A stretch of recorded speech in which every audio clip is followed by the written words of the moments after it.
Hi This is everyone! Hello! We have a wonky Ravel today.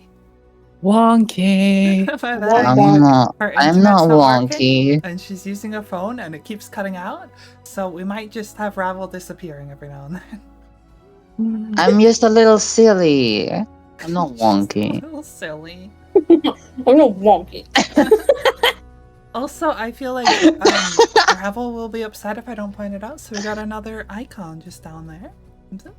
A little rose on some snow. It's your chromatic rose that you got. Aww. Good job, Rob. I love it. We can only have one left. Actually, I forgot about your rose. It was something else, but then Sherry pointed it out. What? What? No, Wait, what? Rav, why would you even say that? You didn't have You just like, nod and let you say, yourself out. yeah, it was.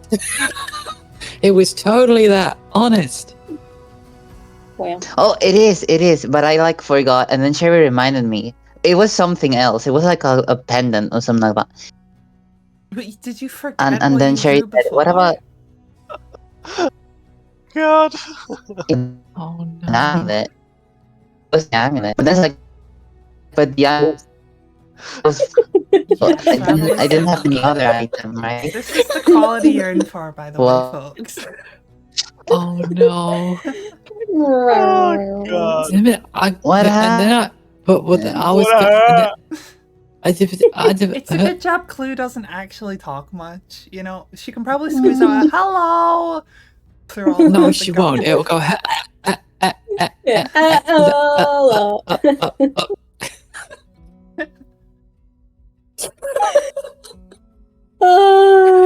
Well, we don't Oh, have to dear. rely on any complete sentences getting across. Oh no. Oh no. Anyway, I totally doomed. didn't like introduce you guys.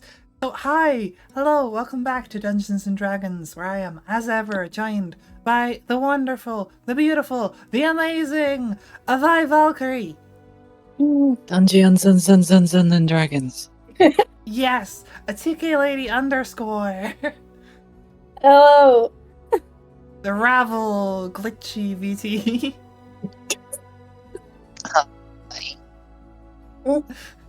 Sounding more depressed by the second. Oh no. And Atomy got game. I said hi. Hi. Who's apparently died. No, it's Got a fine. cold. A mild cold, okay? Let's not A mild fucking case of lose poison. our shit here. That No, was this is death. around Christmas, okay? Not this time around. Hmm. Oh, so you've had it that long? No, I thought Sherry said food poisoning, No, but I yeah. just said poisoning because you're coughing. Oh no, I had food poisoning around Christmas, so yeah, that was fun. Anyway, D&D. D&D! Yeah, I should probably recap last time. So, last time, you had returned to Pale Hill. You had cured Sleipnir and learned some things about the Order, about their plans, and about how you might be able to stand in the way of them a little, slow them down, and hopefully stop them, or at least slow them enough that you can figure out some other way of putting a more permanent end to them. That primarily involved procuring a number of ancient artifacts linked to the shattered demigods holding a piece of the goddess's power, as this order aims to ascend and take the goddess's place while she is dead, absent. As well as potentially finding a dagger used in the Sanguine Prince's ascension, which the Order plans to use to replicate its effects, but hopefully more effective than the Sanguine Prince's ascension. Oh, we lost TK. DK's on fire. Oh, TK back? I'm back. Sorry, Why I don't know two what's people happening. having internet issues today? I don't know what's happening. It's not even like it's just cutting out randomly. I feel kind of left out. Can I unplug my connection just for a second? Just unplug your router, yeah. Sorry. No worries. So besides finding out some of these things, you were presented a number of avenues to go down to try and achieve these goals. So potentially, Fia is going to speak with the Knights of Vete and see if they can get involved, but she doesn't believe they're likely to go on this artifact hunt. More likely that they will attempt to find a more permanent solution or take on this organization, this order. They would much prefer a more decisive end whenever that may be possible. You considered speaking to Lady Vermilion about the dagger for the Sanguine Prince's ascension, which would likely be in the hands of the Sanguine Knights. You were told that there will be a parade soon in King's Rest, the capital city of Thalos, where the crown of King Leon, one ancient shattered warrior who turned king, is supposed to be put on display and paraded around the city. Or, if you can't get it during the parade, it could be potentially stolen from his tomb. Either way, you will need that crown to try and find the other artifacts. Or at least one of the artifacts, and that's the most easily accessible and the one that they kind of already know where it is. You went and visited Sleipnir in his office, and you were given the plans to turn your sphere into a staff, eventually, if you can find someone to make the alterations. You also spoke with Lam about her concerns, her fears, as well as some of what she knew about the current situation and about the goddess, and you decided that she should stay with you rather than returning home. So she spoke to the matron and felt a little bit like she got scolded, but has decided to stay nonetheless for the time being. But Mom,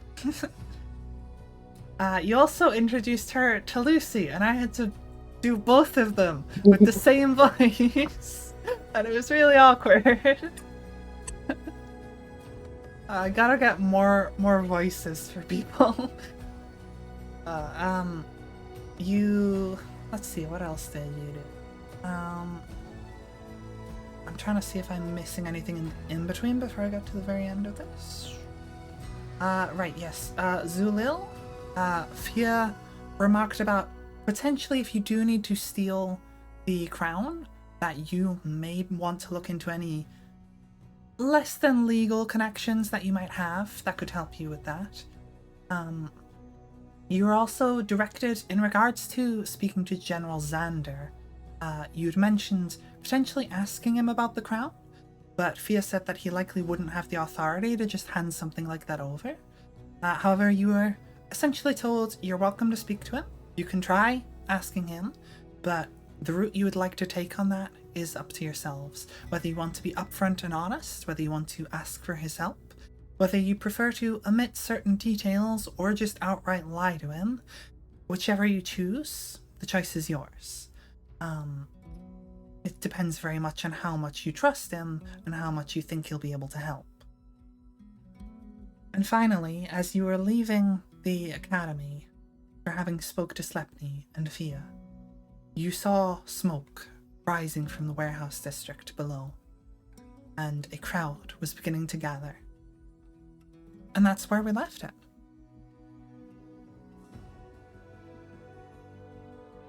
What do you guys want to do?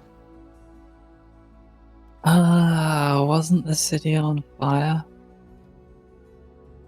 Yeah, you see smoke rising from the warehouse. Oh, okay. Well, we should probably check that out, right? Right, that seems like a plan. Right. Well, as you head back down the hill and towards the warehouse district, you see most of like the market central area of town is a little bit emptier than usual. But as you get further into the warehouse district, it gets a lot busier, as you can see that there is a bit of a crowd gathering there. And you see that the sort of central focus of this gathering is located around the Skydock, or at least out in front of it. And you can see smoke is currently rising from one of the nearby warehouses. There's a number of people gathered around. Some seem to be onlookers, but others seem like they're chanting, shouting, yelling about wages and about losing their jobs, about opening exports again and opening borders. And if you recall, when you first entered the city, you did have to go through a guard checkpoint to get in. Yeah. We recognize the warehouse? Not specifically. It appears to just be a warehouse kind of neighboring the Skydock, which currently seems to be on fire, at least in the beginnings of a fire. It's not completely engulfed in flames yet, but there's definitely smoke rising, though it's kind of hard to see through the crowd.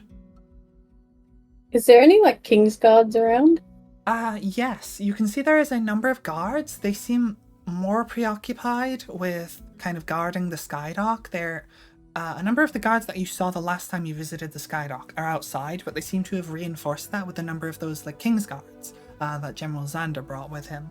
As well as you can see some of the city's guards are beginning to come from other angles, having come from other parts of the city, and are beginning to not necessarily like encroach the crowd, but are attempting to get through and coming up from other angles. Can I go up to the King's Guard and ask them what's going on? So are you trying to go to one of the ones who are currently on the outskirts coming from other angles, or are you trying to go to the ones more to the middle? The ones that are, yeah, more to the middle, yeah. Towards the middle, it would be quite hard for you to push through the crowd. You can certainly try. However, you are going to have to like push through a number of people to get through towards the front.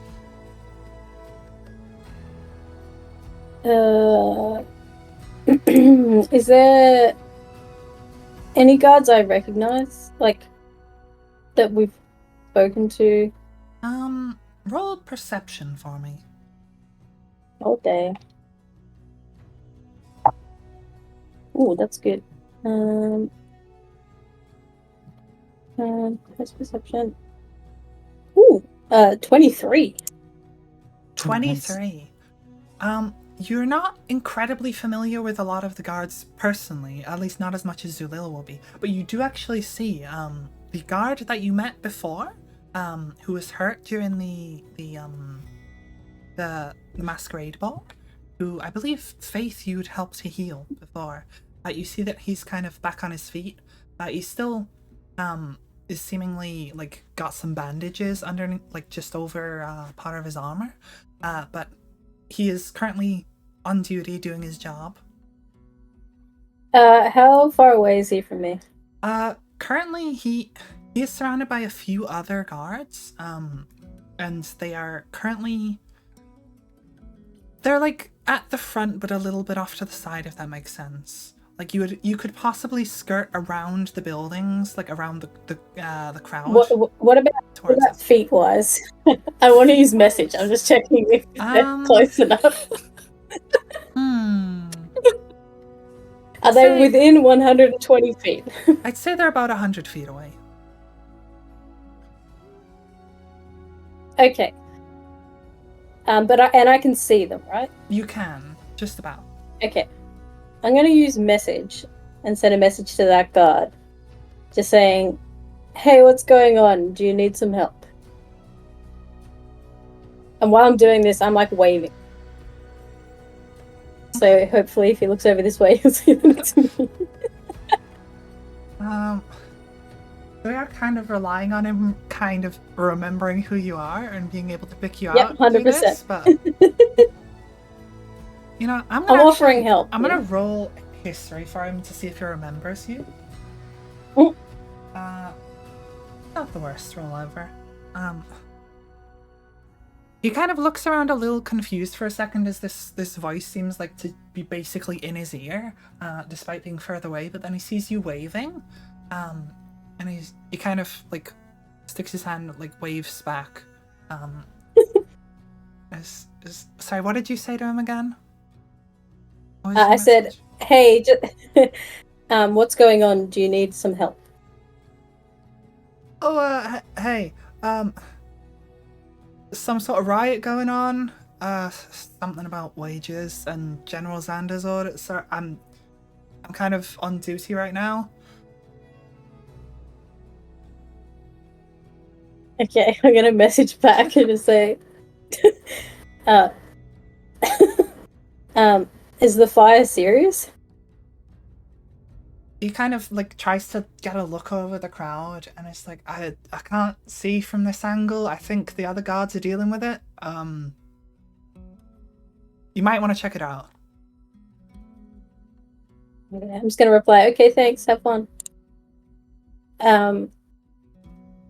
Okay, so how hard is it to get towards where the fire is? So the fire currently is, I would say, like kind of very much in the deepest part of the crowd, but they've all kind of backed away from it and made space. And you can see through there's a couple people who are definitely a bit rowdier than the rest. But to actually get through, you could possibly cut around some people, sort of skirting the buildings. It's kind of the opposite side to the guard you just spoke to. Okay. Should we go and try and put out the fire, guys? We may as well try and help. Alright. Alright, we're gonna attempt to push our way through. Okay. Give Okay, you me- probably let. Sorry. I was gonna say you probably stay behind me and let me try and pull my way That's a through. great idea. I think I got a little bit more oomph than you do. Give me an athletics check then, Faith, and I'll say the rest of you can kind of follow behind. 19. 19. So you do have to kind of push past a couple people, but choosing a route that takes you kind of around them more so than through the crowd. And most people are okay to move out the way. There's just like one or two people you have to kind of give a shove to. You manage to get through, and you see where people have kind of cleared in this small area around it. You can see there is a guy currently being pinned to the ground by one of the guards, who is seemingly maybe one of the people who've started the fire, or at least one of the people causing trouble, as well as a number of other people there who seem on the verge of attacking the guards, or at least like they're on the verge of like trying to help out this guy, kind of like stancing up and yelling and saying things like, "Get off him, leave him alone."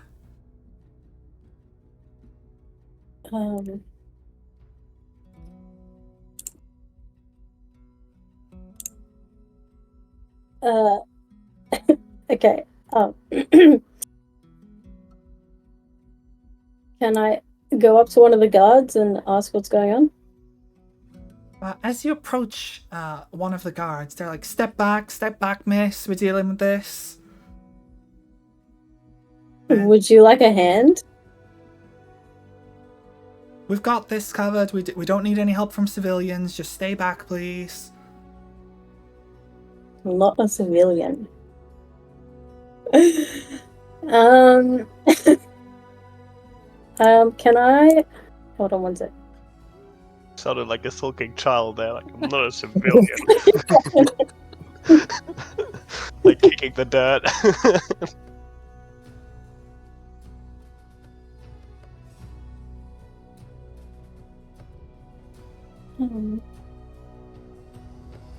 Okay, can I try and, I want to try and use sleep. Where are you sleeping?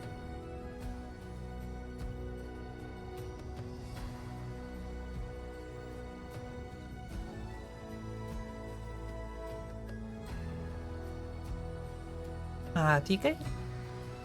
Did she do TK, sleep it's again? into I assume so. I'm just waiting for the pudunk. I'm TK's just just waiting for sleeping. her PNG to disappear from my screen.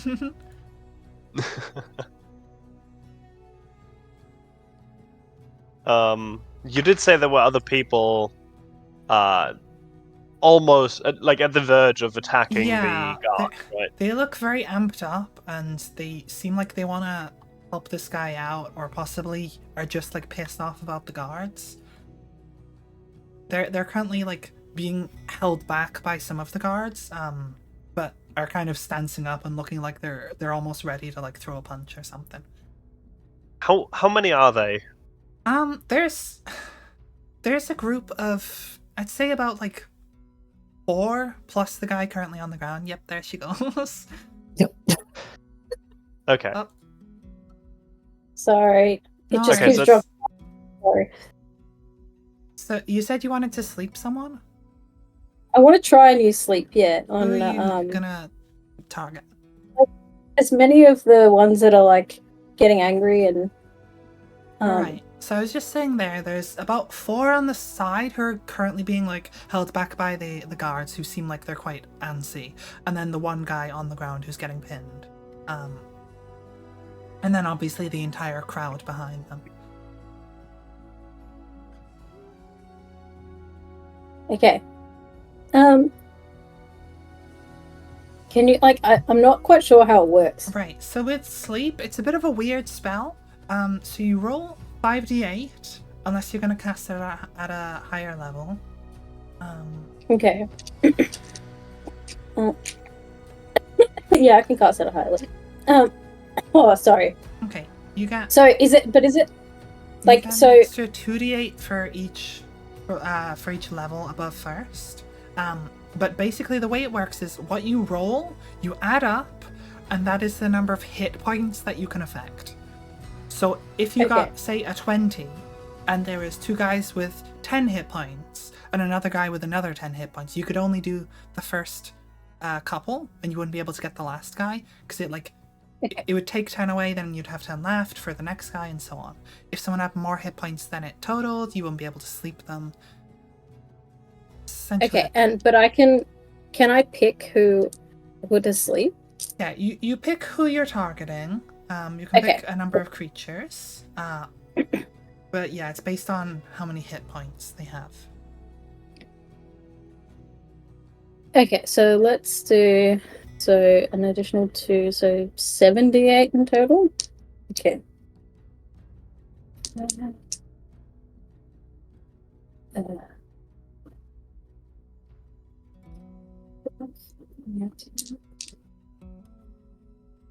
26, 30. 34 in total. 34 in total. Okay, you could actually get all 4 of them. At least the Done. ones on the side. So, as you pull a little bit of sand out of your pouch, your component pouch, you sprinkle it down and say a few magical words. And as you do so, you blow. And the sand kind of moves towards them. And then they all just sort of go like kind of woozy for a second before just dropping and fall asleep onto the ground. I look at the guard I was talking to and I'm like, you're welcome. Alright, now if you could step back, please. I take one step back. He kind of looks at you like, oh, okay, fair enough. And you see another guard comes running up with a pail of water and like runs into the building, throws it in, runs back out. And you see that they are certainly attempting to control this fire. But you also see that a number of people in the crowd seem a little bit concerned and are upset about like what's happening, and they've just noticed like 4 guys just go down magically at the hands of some random person who's just pushed to the front of the crowd. So you can get a sense of rising unrest from the crowd, as a number of people are kind of like, oh shit, what did she do? Are those people alright? Oh, what's happening up there? I'm just gonna yell out, they're fine, they're just having a nap. They're fine. We're just trying to diffuse the situation. I'm gonna get killed by a bunch of fucking onlookers.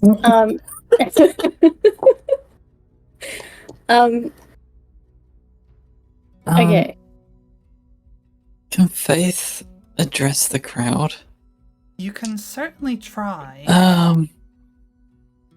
So Faith is gonna face the crowd, and then be like, I don't know what this is all about, but if we don't do something about this fire, there's a good chance it's gonna spread, and I'm pretty sure you don't want it to go any further than this.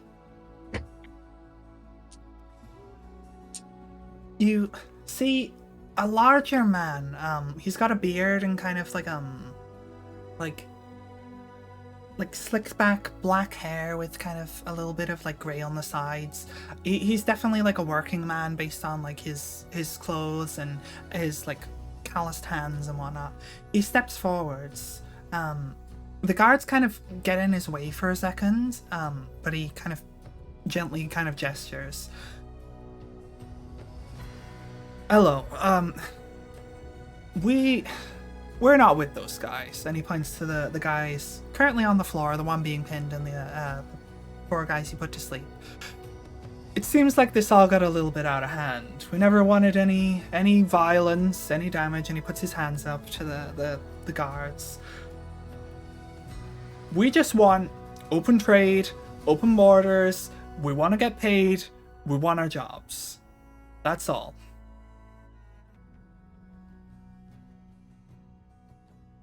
I mean, that sounds fair enough.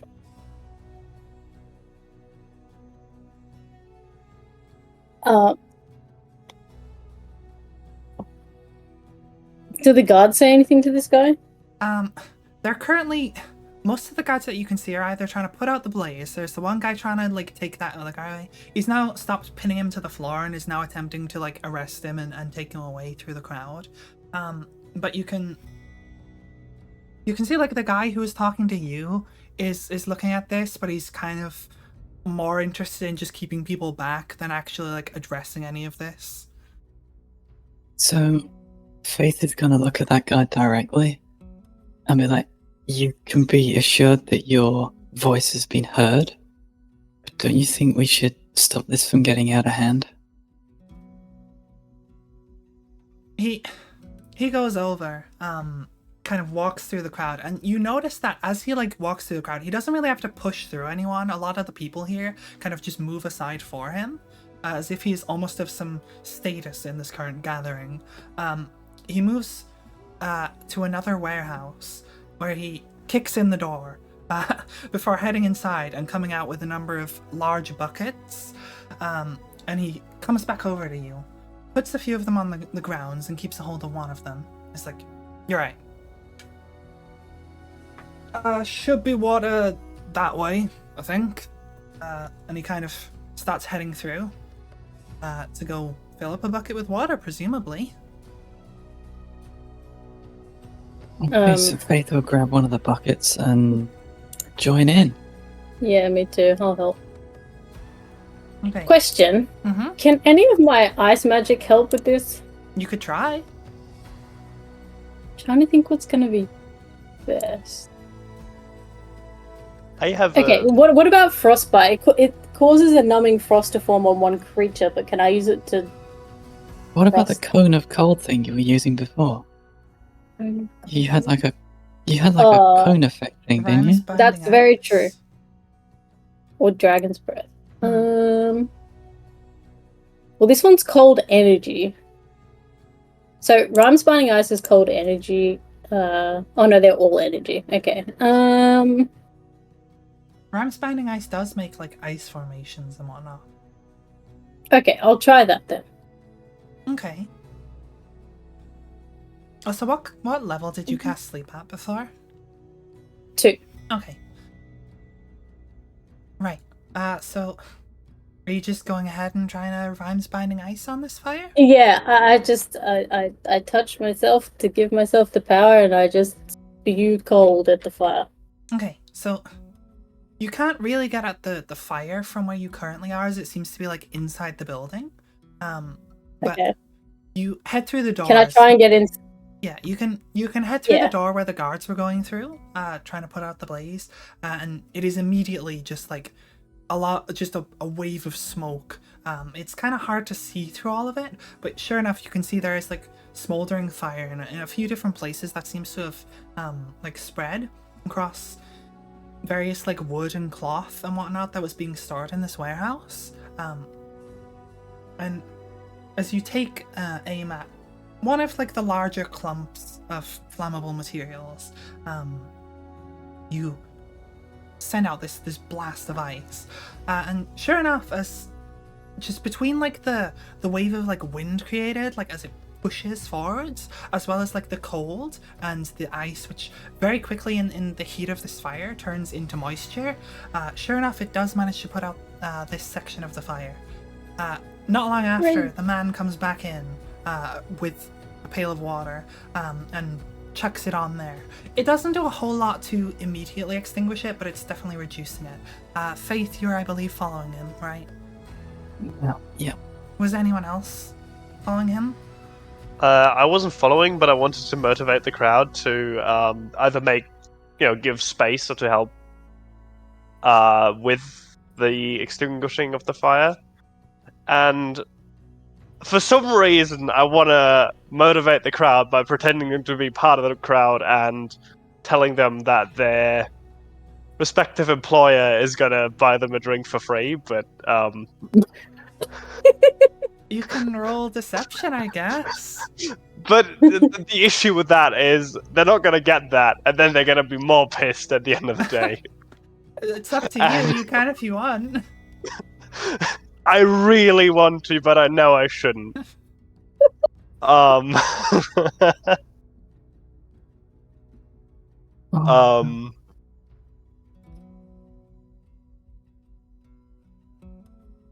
yes, I'm gonna motivate the crowd by pulling out 5 gold coins and going, I need 5 people to help me with this, and this is yours.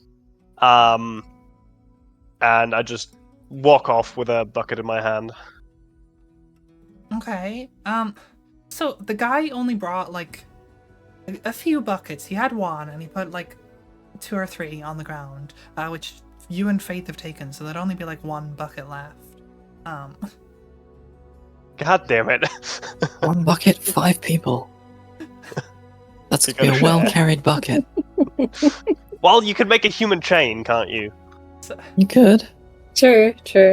A greasy young lad kind of steps forward and is like, thanks, sir, I'll do it. And he picks up the bucket and comes with you. And then immediately sets on fire because he got too close to the warehouse.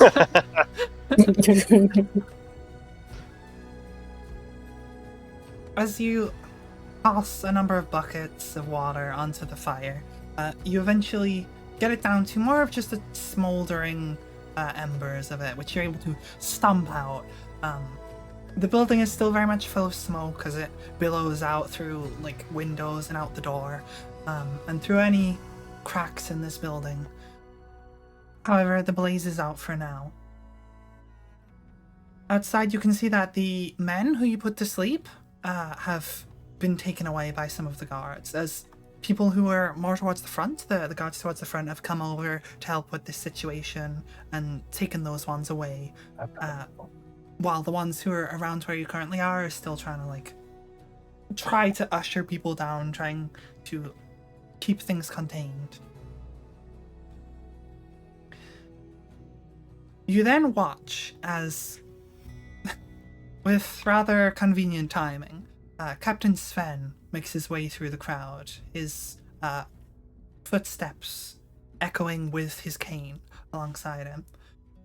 He pushes through, kind of gently enough not to be full on shoving anyone, but he does kind of have to push through a little bit. He makes his way over to where the current seemingly largest issue is, which is where you currently are. He kind of looks to you guys and is like, "Oh, you lot. Lil, good to see you're working hard." Yes, I'm trying my best. It's apparently not been going well since I've been gone. You could say that. I was wondering if I'd have to give you a call. I was on my way back, and, well, here we are. Helping out once again. Yep, I heard you were back in town. Guards at the checkpoint, let me know. So Well- this is some mess, huh? Yeah, what exactly is going on? I only heard about not being paid proper wages and not being able to trade. Uh, Oh. Give me a sec. He kind of goes over to some of the other guards and gives them some orders. And then you see as you look up to the, well, as Captain Sven looks up to the Skydock, to the large sort of army, sort of King's Army ship there, that is docked there. And you following his gaze, look up. You can see there are some guards on top of the ship, along with General Xander. Seems to be currently standing looking over the railing. He gestures to Captain Sven before turning and moving back out of sight. A moment later, Captain Sven comes back over to you.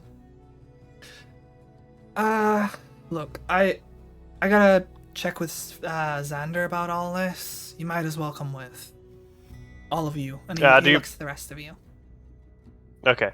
I was gonna ask about that as well. As far as Yes, I'm we shall concerned, follow. you're all mixed up in our business anyway. And, well, you did good work with the ball. Oh, TK's gone again. Oh, TK's back. And TK's back again. Sorry. But yes.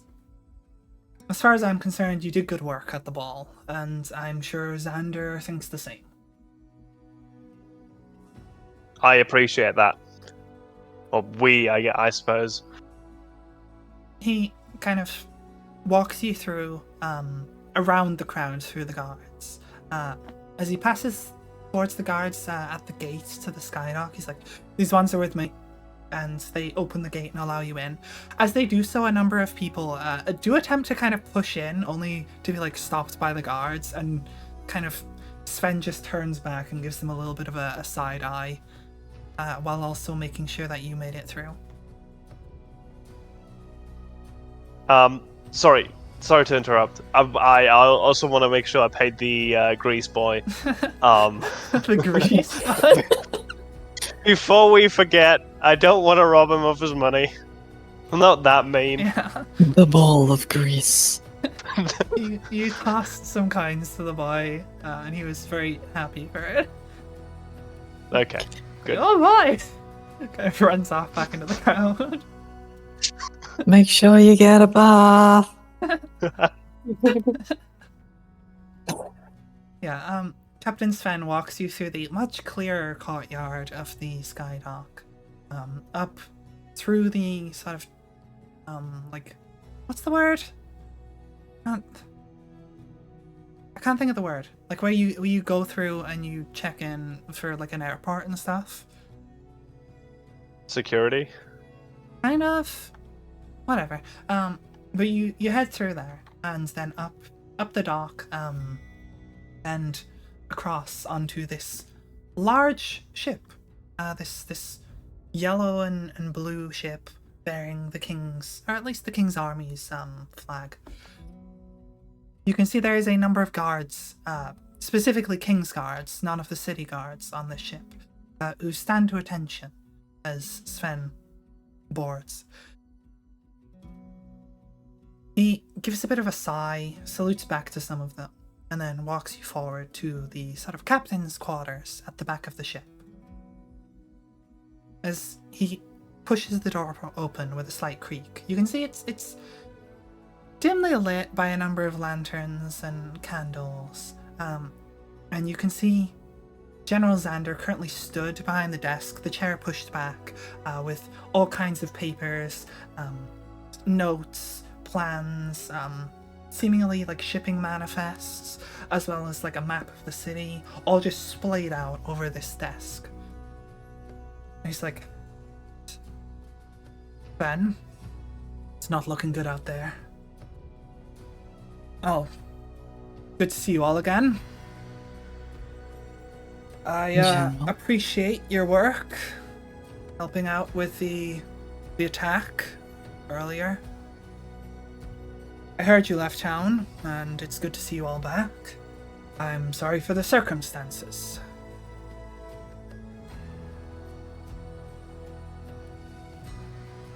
It seems things have not been going so well since our absence. What's happened? It's a mess.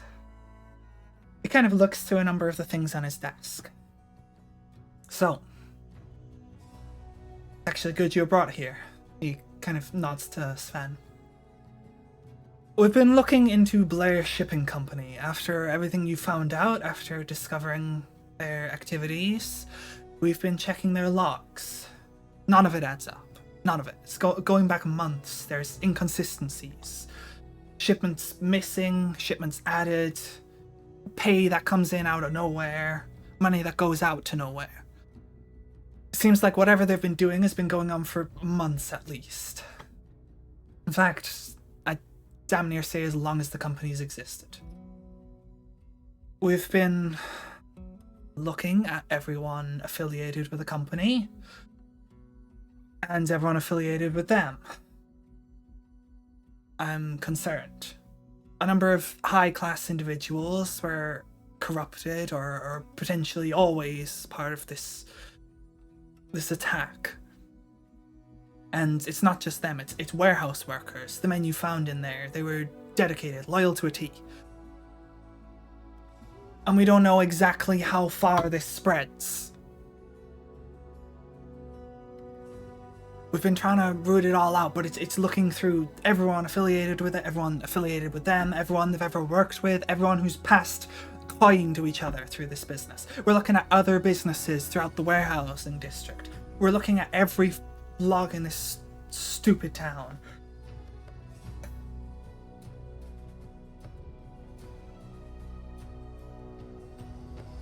I've, at your request, and I much agree with it, we shut down all exports to and from the city.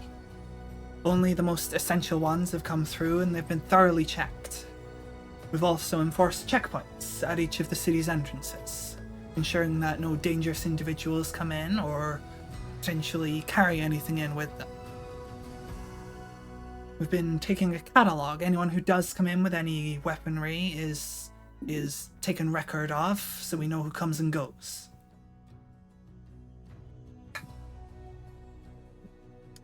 Sven kind of gestures to interrupt for a second. It seems with the lack of exports that people have got unrestful.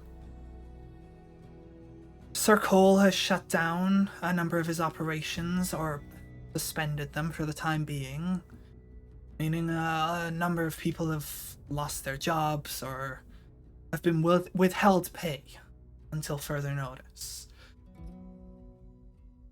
And rather than protesting Sir Cole, they've decided to make this our problem.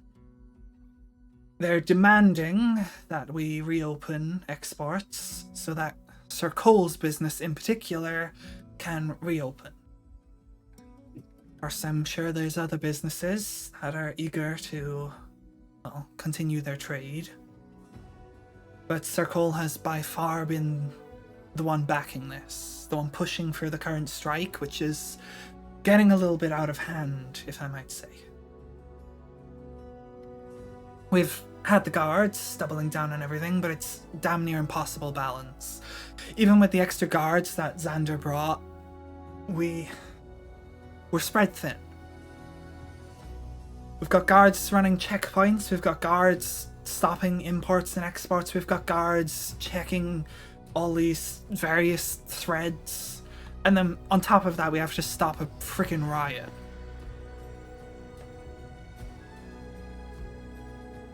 I miss the days when I could just do basic detective work, just go out there, do my job, Now it seems like every damn day I'm trying to run a frickin' circus.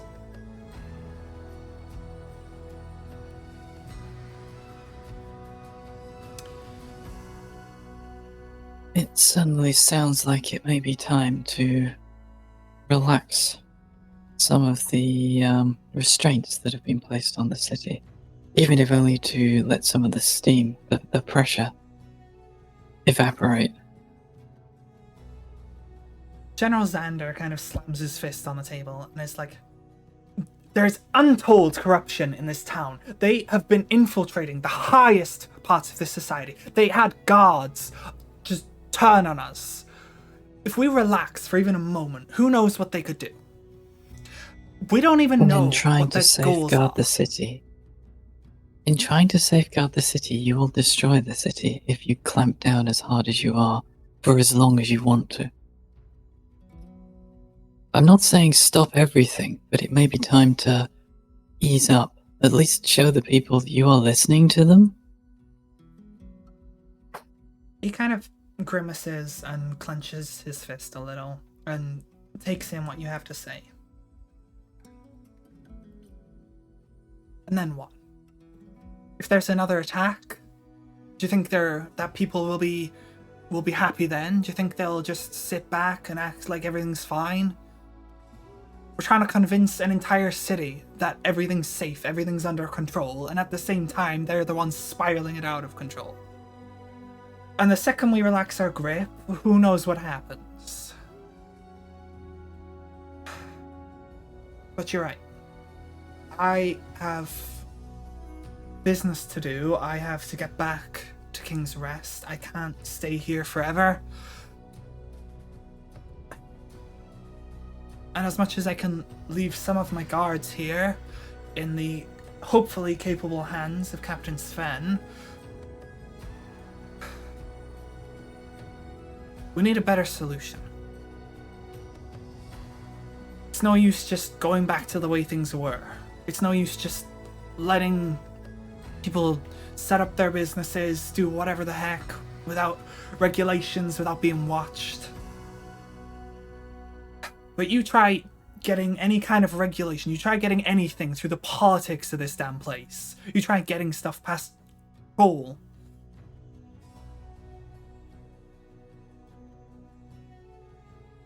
So it sounds like Cole is your biggest problem right now.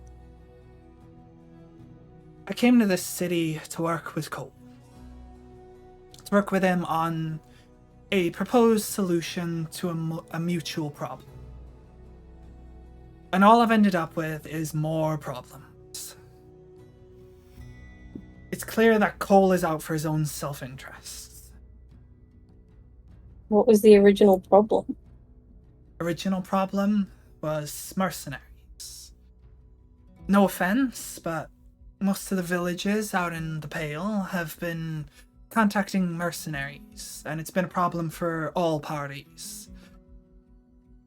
The villages are paying out the arm for, paying an arm and a leg for protection from bandits. Some of these mercenaries are bandits themselves. The second you stop paying them, they turn on you. We have been, well, as much as I'd say we're spread thin, it's our job to take care of that sort of thing. But we didn't have the manpower. And Sir Cole wanted more people for his workplace. More workers, set up more quarries, more mines, I don't fucking know. The idea was we send out tools and weapons to the towns, we pay for training, we get this charity to pay for it all. And sure enough, villagers get trained, some of them become soldiers, some of them fend for themselves. Either way, they no longer rely on mercenaries. And in Cole's self-interest, they get a bunch of coal industries or whatever stamped tools that they can only get that quality from him, whatever, they'll buy more from him, keep busy, set up more business for him. I'll be honest, it was selfish from the get-go. But it worked. Or at least it should have. But you saw what happened with the charity ball. After that, no charity happened. Problems as bad as ever, and now Cole's making more problems. How connected is Cole to the company you've been investigating? The Blair Shipping Company? Yeah. No more than anyone else, as far as we can tell. He owns some of the sky ships. He does business in the area. He's had a couple dealings back and forth. But from what we can tell, none of them have been, let's say, dirtier than he's used to. Okay, so let's put all of this together. He wants to ramp up production of weaponry and, let's say, defensive equipment like armor and shields and such and whatnot. He also wants to expand his, I want to call it, trading empire, and his mining and employee, the amount of people he employs. He's been somewhat, let's say, suspicious with the Blair Company, with the Blair Shipping Company, which we know is connected to whatever group it was at the ball. That he, by the way, was the one who organized it, who held it at his own estate, with apparently quite a lot of people involved. Sven interrupts you. Zulil, if you're suggesting we arrest Sir Cole, we do not have the evidence to make an arrest that high profile. We don't need to make an arrest. What I'm proposing is to look into him. In a, let's call it, uncommon way, and make this a bit off the books. Zulil, Not necessarily. Look, Sir Cole has come into a lot of power and influence since his father passed. We go sniffing around him. Do you know what happens? We get in trouble. The whole guard gets in trouble. If we try and make an arrest, or even if we're caught just looking at him the wrong way, he can deny funding. He can sway politics. He can buy people out. Look out there. And he kind of gestures to the window.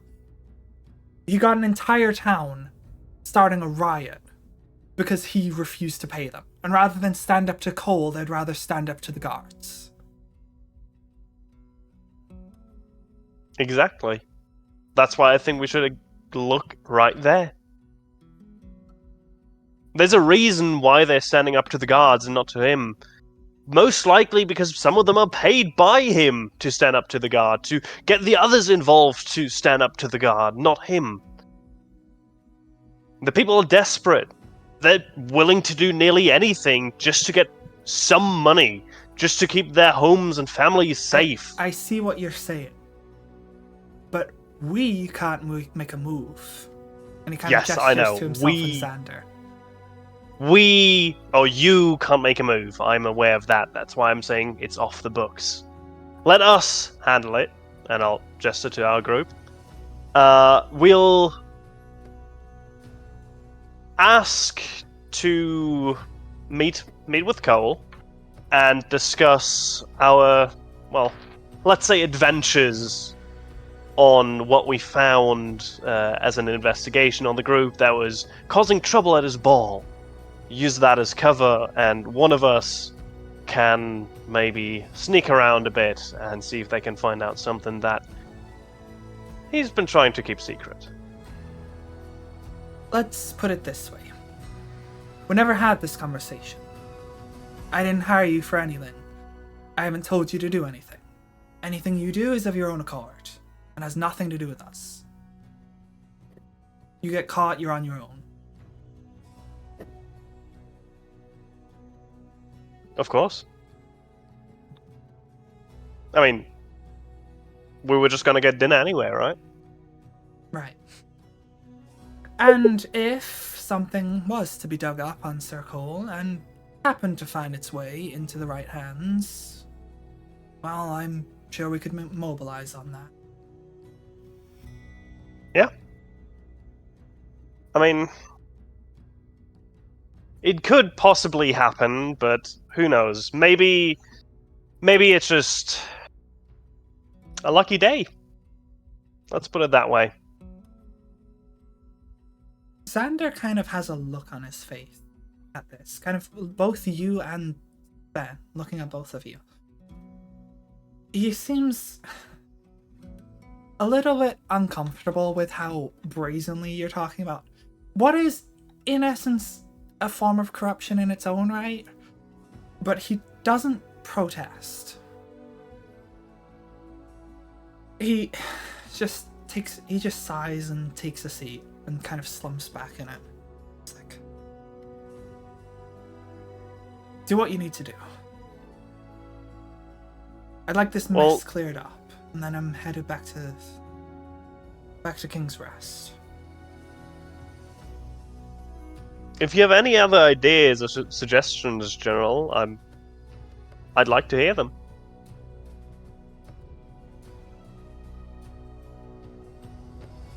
We'll just do our best to keep things contained for now.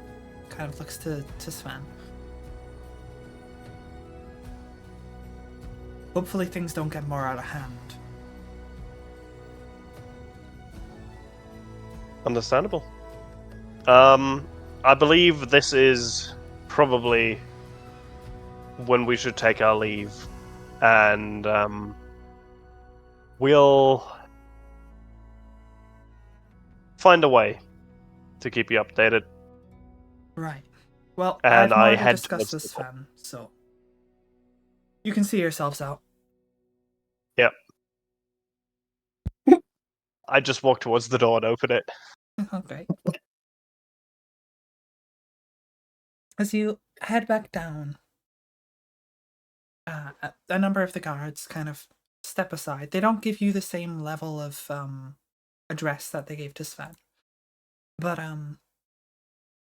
they let you through nonetheless, and you head down off the skyship back onto the dock.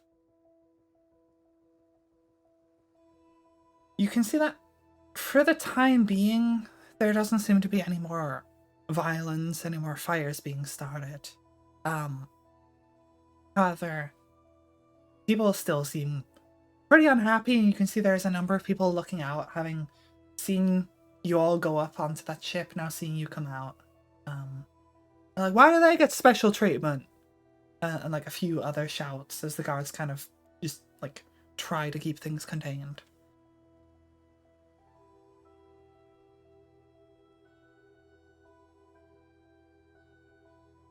So, what do we let's do just now? ignore them. Yeah. Let's get away from here before we arouse any more suspicion. We need to figure out how we're going to find Sir Cole. I assume that is organize a meeting. mentioned, but No, but like organize a meeting with him. oh yeah, Lady Fia would have been my Well, first hopefully. guess.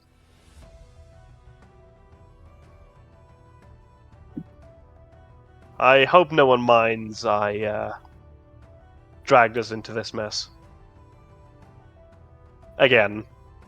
It's fine. I think we need to help poor old Xander.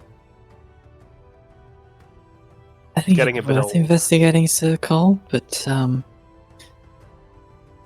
don't know. It's almost like someone like Sir Cole is either involved in the order, or he's just out to enrich himself. If he's only in it to enrich himself, we need to try and find some way of getting him invested in this.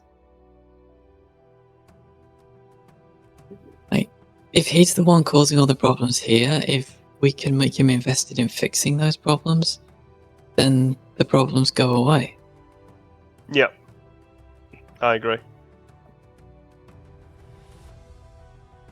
But for now, I believe his main concern is export. And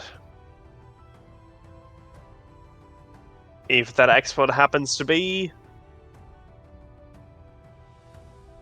less than kind variety,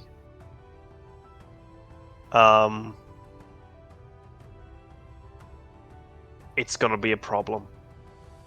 I think we need to know where Sir Cole stands, because if he's with the other side, like, the problem is General Xander wants to inspect everything coming in and out of the city. He wants to have absolute control to stop problems. But if we can somehow make Sir Cole invested in also being part of that, then that fixes a lot of the problems the town has. But if Sir Cole happens to be part of the other side, then the danger is that the way Sir Cole will invest in security is to bring in a bunch of mercenaries that would then be a huge problem. Yeah. We need to know where he stands. Maybe this is also not the best place to talk about this. Maybe we should wait until we're somewhere with less people. Now that I think about it. We also Oh. need to find Lady Vermilion and warn her what's going on. If they're going to target the Sanguine Knights, then we need to at least give her warning. She may no longer be part of them as far as we are aware, but I'm sure she still has contact. Yes, I agree. Right. So, what are we doing? Who's gonna do what? What's gonna happen? We should probably go see Lady Vermilion now then.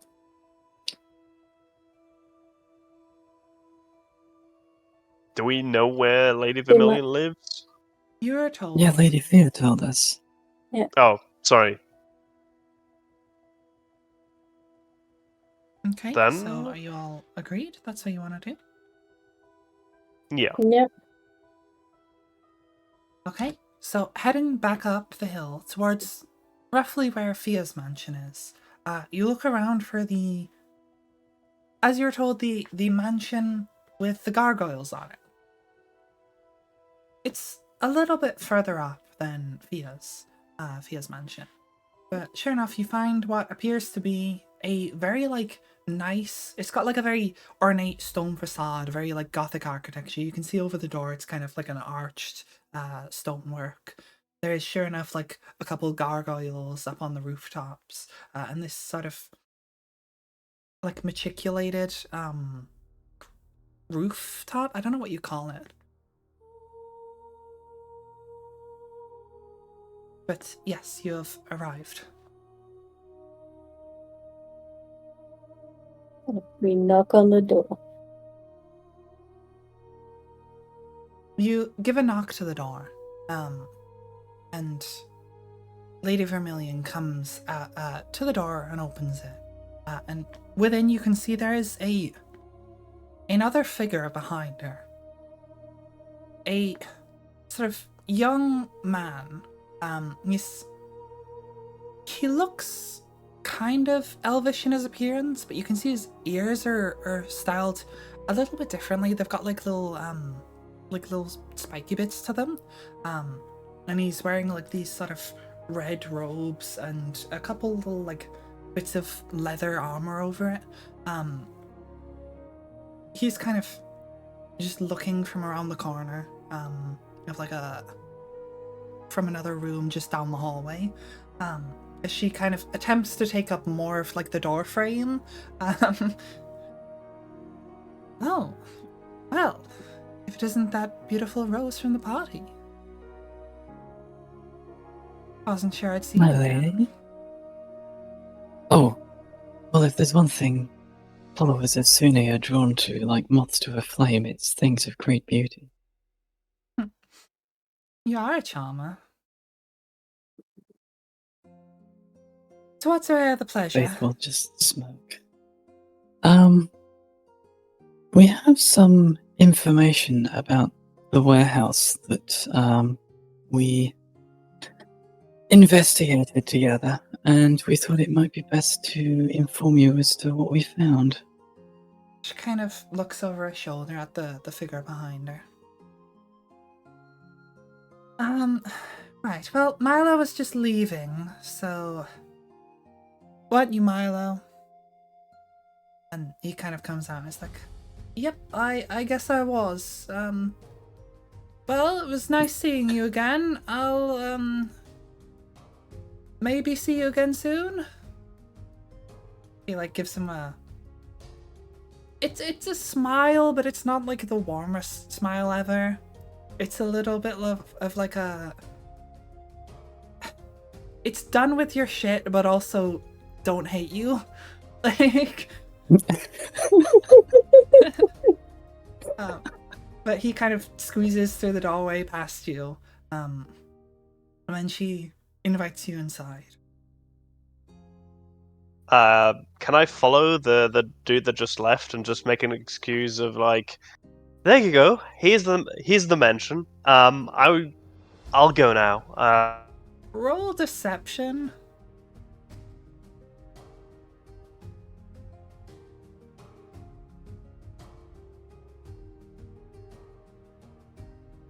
And can I excuse myself? Did you roll? I did not roll, no. Oh, I said roll deception. Oh, I didn't hear that. Oh. Sorry. 19. 19. Yep. She doesn't really bat an eye at this. Okay. However, are you trying to like follow him stealthily, or are you just like following him? Stealthily, yeah. Okay, roll stealth for me as well. Oh my fucking god! 1. I rolled a nat No. 1. Oh, oh yeah. I have I want to point out for the people who don't know, I have a plus 10 on stealth.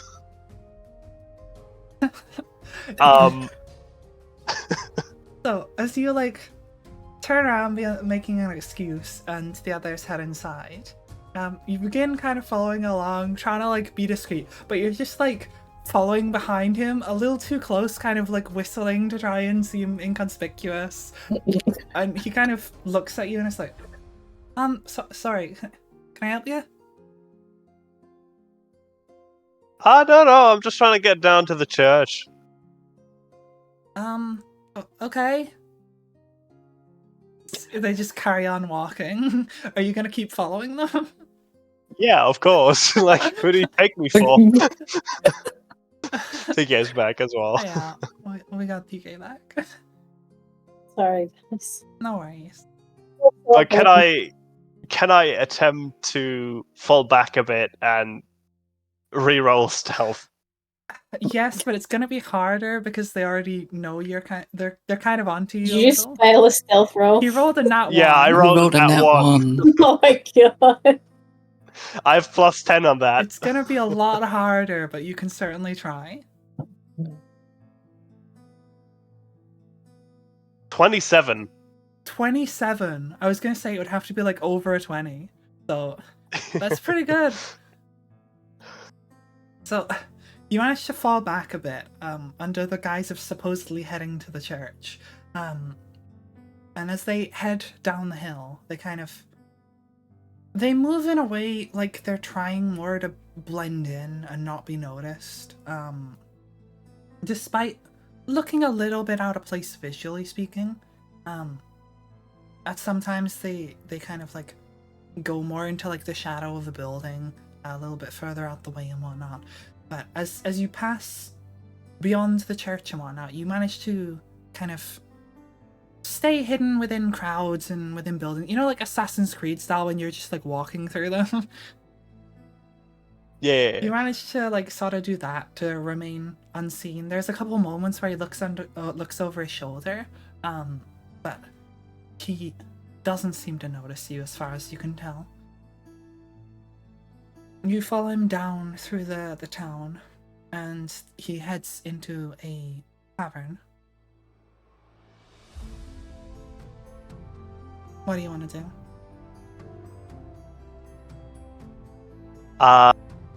What does the... First of all, do I know the tavern? It's not one you've been to before, but it's sort of just near the central area of town. So it's a more, I don't want to say high class one, but it's not the shitty tavern we went to It's before. not the shitty tavern. It's similar to the Eagle's Crest in terms of like how fancy it is. Quality. It's like the middle class, you know. Yeah. How crowded is it? Not incredibly. Between everything going on in other parts of the city and the time of day right now, it's not very busy. I want to cast Disguise Self on myself, Okay. which lasts for an hour, and I want to enter the tavern. Okay. So what are you disguising yourself as? Who are you gonna look like? Just for funsies. Oh God, I was hoping you didn't ask. Oh, what? I'm gonna look like one of the guards, you know, Hmm. like the guard that Faith helped. That was also at the top of the hill with the fire and stuff. Okay. I mean that wasn't at the top of the hill. That was off in like the warehousing area. But yeah. That was higher up the hill, though, wasn't it? No, not really. You'd like come down the hill to get to that.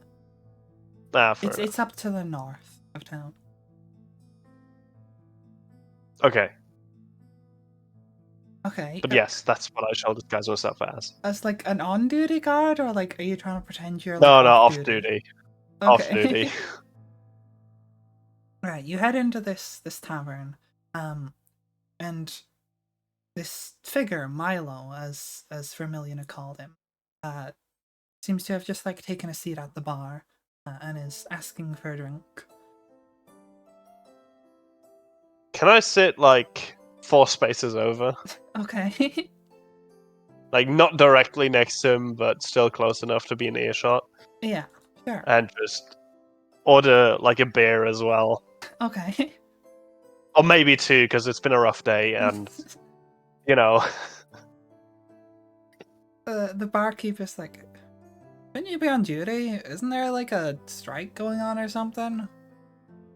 No, I'm still. I got hit a few days ago, and I've not been able to fulfill my duty completely yet, and I've been told to stay at home for now, to not further injure myself.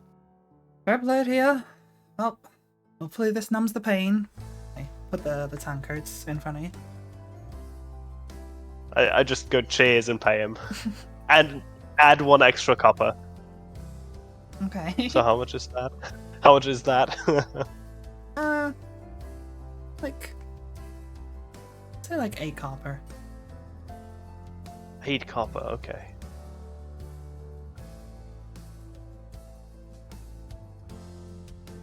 And I shall just drink my beer and listen out for Milo. Okay, well, Milo's kind of sitting there. He gets like a drink, but it doesn't look to be anything like strong. Honestly, it looks more like apple juice or some very kind of weak cider. And he just kind of sits around sipping it for a bit. No one else really approaches him. No one talks to him. He seems to be here on his own.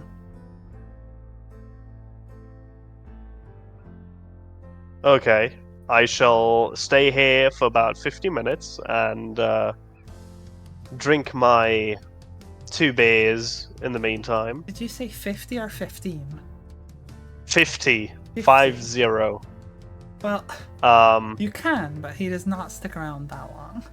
He kind of Well, he sits around for a while, sipping his drink, enjoying it, and then kind of heads off. I'm gonna follow him then when he leaves, and if I do still have like a beer left over, I'm just gonna chug it. Okay. You follow him down, and he heads kind of towards the edges of town, towards the stables, where he gets this white horse with a number of like brown patches, and pays off the sort of stable hand there. Just passes him a few copper, and then heads towards the sort of checkpoint with the guards as he seems to be leaving town. Okay. I will not follow any further. Okay. This has been a waste of time, and I just walk back up the mountain defeated, and I guess I just go hang out with Lucy. Okay. Meanwhile, in Lady Vermilion's mansion, she takes you inside, and it's a very sort of gothic interior, as you would expect of her. It very much matches her whole vibe.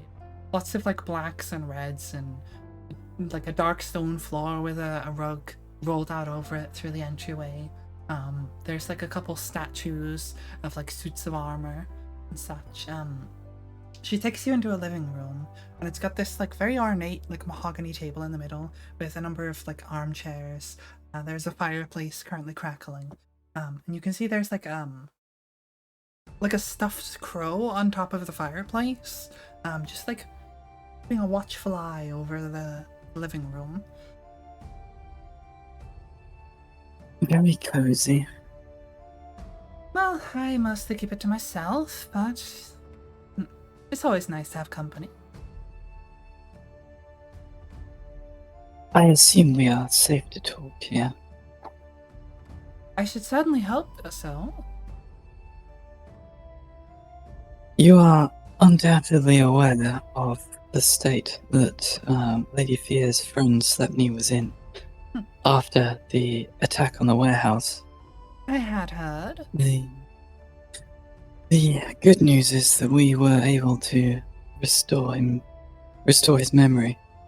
Well, In doing so, we found a little bit more about the people behind this and what they may well be after. well, I'm glad you had some success. We have reason to believe that they are targeting an artifact that the Sanguine Knights may well be in possession of.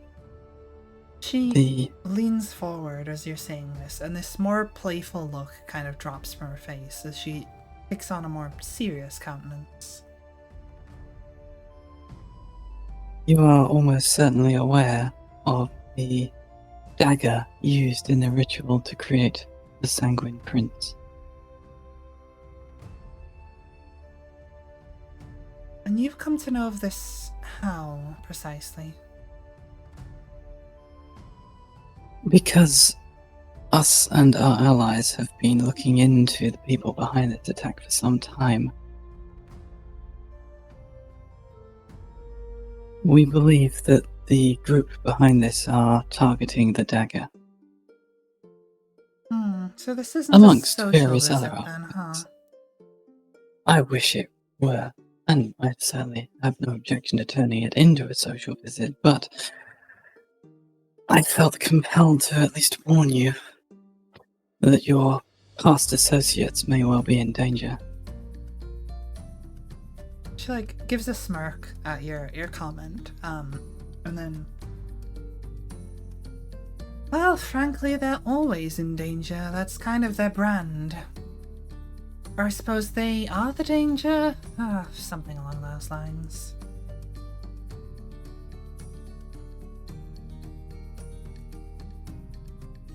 I'll be honest, I'm not particularly concerned for their safety. I'm more concerned that these people will get their hands on the dagger.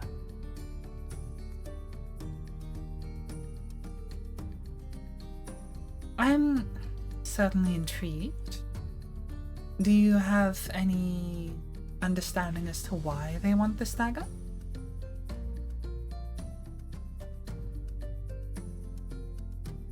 Well, that Faith's gonna sort of look to Tori,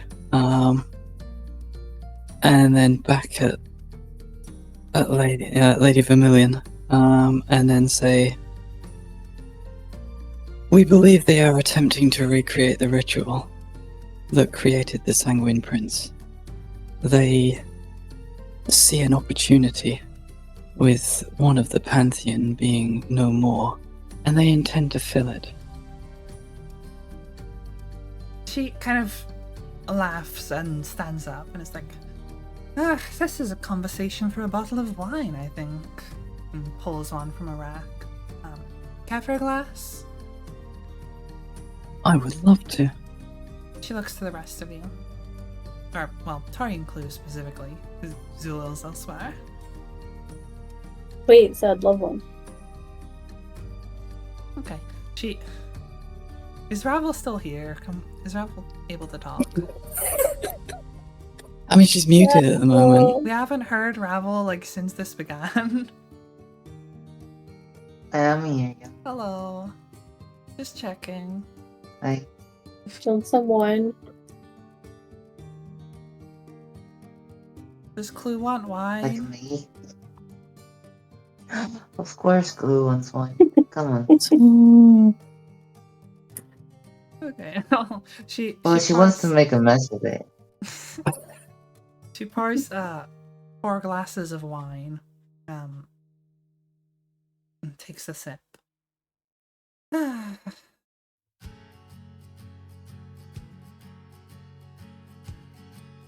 So how much do you know about the dagger, about the ritual, all that? Very little. What? There we go. Change music. Blah, blah, blah, blah, blah.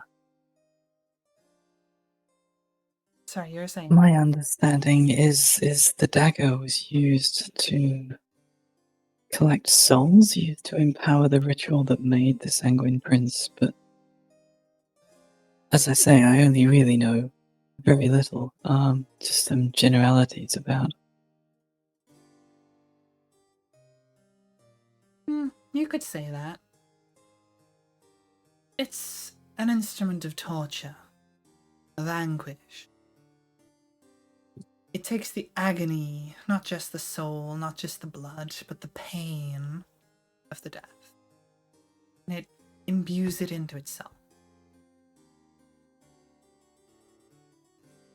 It almost has some demonic power to it.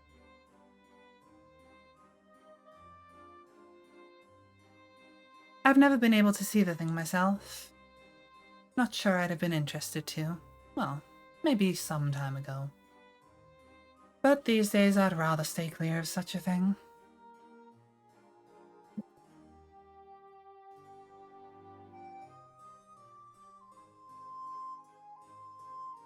What exactly do you want from me? Do you want me to tell you where it is? Are you looking for more information? Do you want me to just hand it over? Not that I have it. I hardly believe you would have handed it over even if you had, but I felt, considering our past experience, that you at least deserved a warning that your people were potentially going to be targeted and that this artifact was their goal. If you were of a mind to assist us any more, then any information you could give us on the dagger or its whereabouts would be appreciated, but I certainly wouldn't want to put you in a compromising position, at least as far as the dagger is concerned. Let's be clear. They are not my people. They haven't been for a very long time. I have 1 or 2 friends still in there, and while it's true that one never truly leaves Sanguine Knights, I'm one of the very few who is able to gain my own independence. And I'm rather eager to keep it.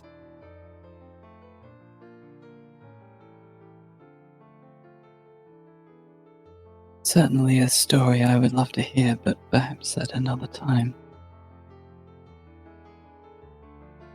I don't keep up with their dealings that much these days. But you are in luck. The man who you saw leave... Oh. He was a friend of mine. A boy by the name of Milo. He belongs to the Order. The Sanguine Knights. He's been looking for a way out himself, but unfortunately he doesn't have the power or the influence to do so. He joined not long before I was already considering leaving. And unfortunately, I haven't the means to get him out. Why does he want to leave? They're butchers. Their entire motif is finding the strongest opponents available and throwing themselves at them like wild animals. If they kill them, they weren't strong enough. If they die, then it was a worthy fight. They're savages. They don't care much for their own lives, let alone the lives of others. They manage to indoctrinate people like myself, like Milo. They offer a home, a family, people who seemingly understand them. They're good at recruiting. They ease you in before you get to the harder parts of things. And before you know it, you're shedding blood and you're turning into a psychopath. Before you know Why it, you're is, like, soaked in blood. Why is it so hard to leave? They don't like people leaving. It's one of those kinds of groups. If you try to leave, they will likely kill you. And if you try to hide or run, they will likely find or catch you. The only reason I'm able to get out is that all who've come to face me haven't lived to tell the tale. And that I have the influence that they usually daren't just stroll up and try to attack me in my own home. Now you might be starting to understand why Milo is not in such a fortunate position. Can you not protect him? I can only do so much. Milo is a whelp. He was barely able to get away to visit me. If he stayed away too long, they would come after him. And I can certainly kill any who come here, but I don't think Milo is intent to live the rest of his life in my mansion, in the bounds of this city, looking over his shoulder. Anytime he goes outside, anytime he leaves, he would have a target on his back. And he is... No offense to him, but he is not capable of defending himself against the other members. So where is it he has to go back to? That's the tricky part. They move around. They don't have one set of base. Instead, they find some fort occupied by whoever they deem worthy of their attention. They go raid it and attempt to take over. If they're successful, they move in. It becomes their new location until they find the next target and the next. Makes them hard to keep track of, but also means that they constantly have an ever-expanding amount of locations and constantly find fresh prey. They sound awful. They sound like literal murder hobos. You could say that. In fact, it's, well... You're friends with Lady Fia, right? Yeah. Well, it's much the reason that she hates me so much. My people were the ones who raided hers. My people wiped out. I say my people. They're not my people.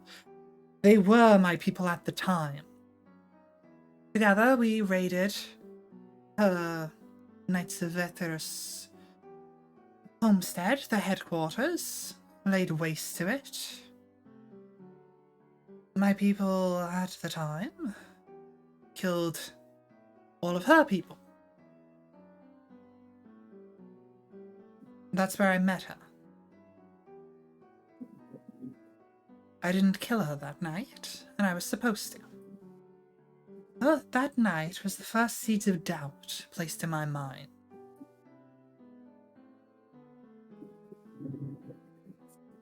she was able to rebuild her order. She took charge in many ways, along with the few remaining members, but she never truly forgave me for that. And we had our own interactions, shall we say.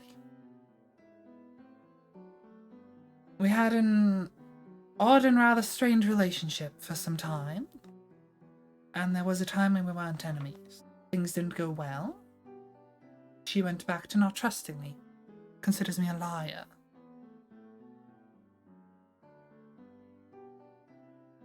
Anyway, that's all in the past. But yes, her headquarters was once home to our people. Where was that? Sorry, did you say where was that or when was that? I didn't hear properly. Where was that?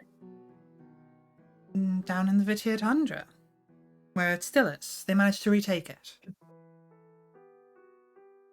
Let's see.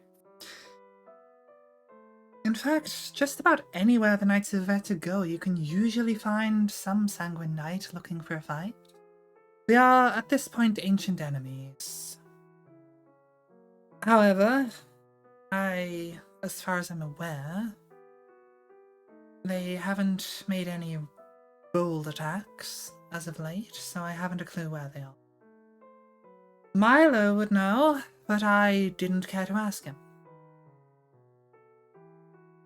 Would he tell us? You might well die for doing so, but I'm sure you could find some way to get it out of him.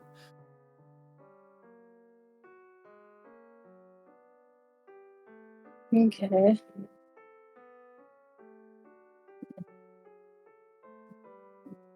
I know I may not sound like it, but I do care about Milo.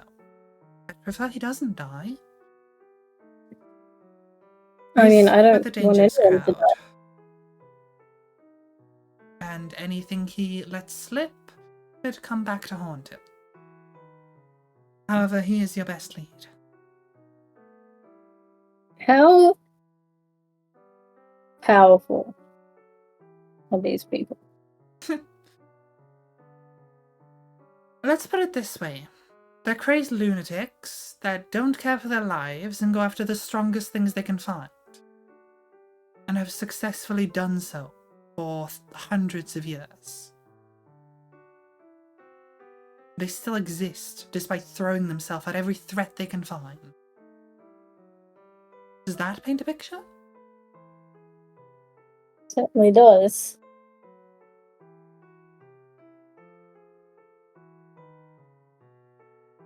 Where can we find Milo? Well, I imagine he's probably leaving town right about now.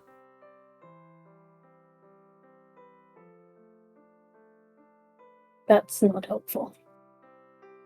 No, it isn't.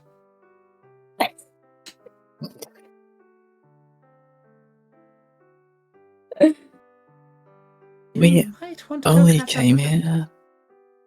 Well, we only came here to pass on a warning. Well, warning we- received, I suppose. And Faith's gonna look to Tori and say, just how far do we want to chase the Sanguine Knights?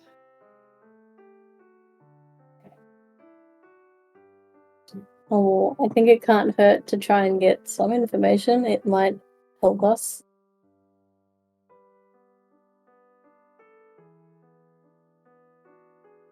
We believe that the dagger, whilst a target, is not necessarily the first thing we should be chasing.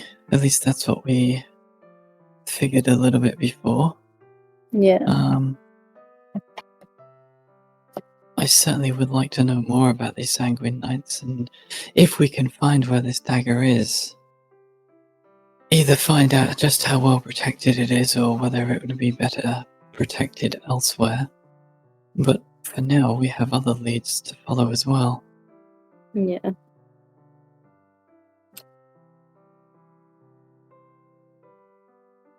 There's so much to do. We just got back. And I haven't even been able to use the bathhouse yet. True. True. Well, maybe we should try and see if we can get to Milo before he leaves the town. Just see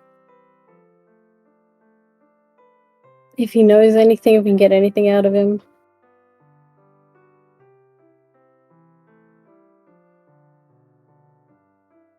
My worry is if we push Milo too hard, it may push him into a scenario where we have to fight him, and I do not want to do that to a friend of Lady Vermilion's. I wouldn't worry too much about that.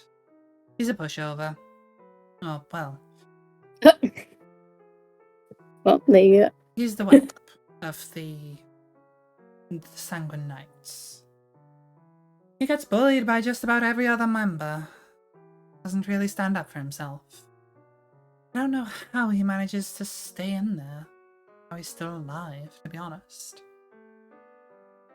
My worry is not about you having to kill him. It's about them choosing to. Well, maybe we can help him. Maybe.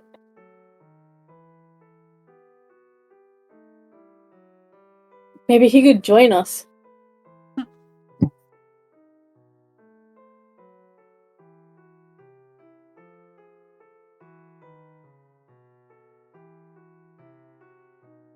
Well, if we are gonna go chasing after Milo, then I think we would have to leave now. Yeah, let's get on our way. Okay. Right, well, do we want to take a quick break here? Yes, please. Okie Okay. We'll be back in a few minutes. See y'all then. Mm.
Hello again, we're back. Right, so you were just talking with Lady Vermilion, and Zulil, you had been following Milo as he was going to a tavern and then preparing to leave the city. Right as you guys are about to leave, Lady Vermilion's manor, she kind of leads you out and waves you off and says to you, Faith, feel free to come back when you get the chance. And your scaly friends welcome to join.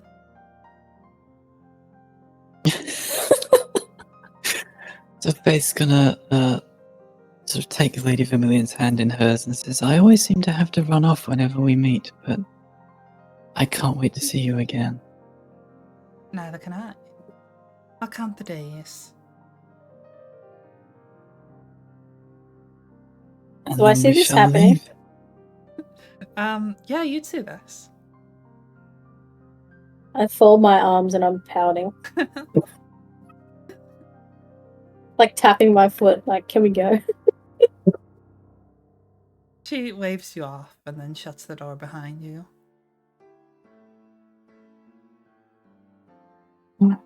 So there's You a seem to little like meal. her a lot. I mean, there's a lot to like.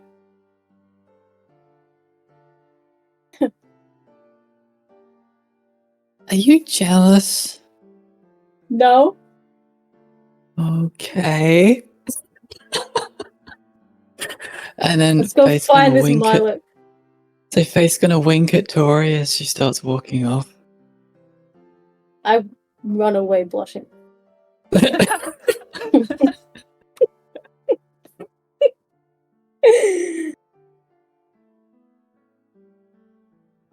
We need to contact Zalil and find out where he is. I just walked back up the mountain to Lady Fia's mansion. Yeah, but we Which- don't know that. But we're at Lady Vermilion's mansion. Yeah, I'm just saying that we probably. Like, I'm not sure how the timeline is because I don't think you spend that much time. Mhm. Yeah, you didn't With, spend that much time. Meanwhile, he went like into a bar and stuff. Honestly, he'd probably like just be leaving the bar about now. I think.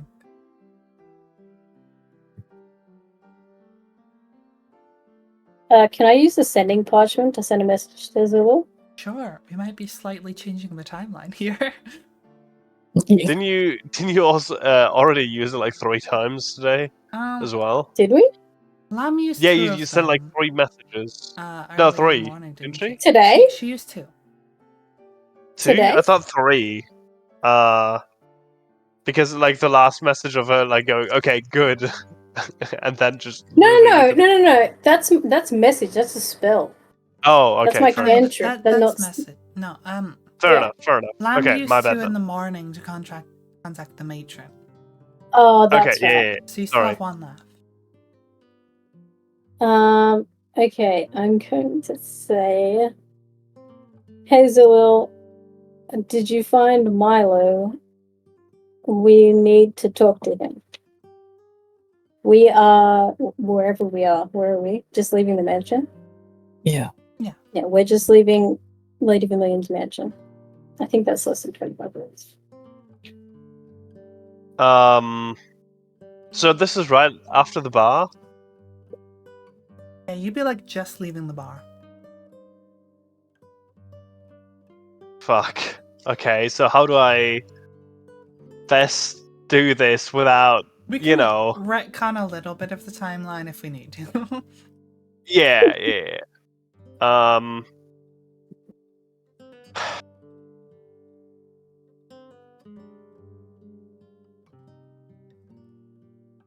Mm, I'll reply with. Okay.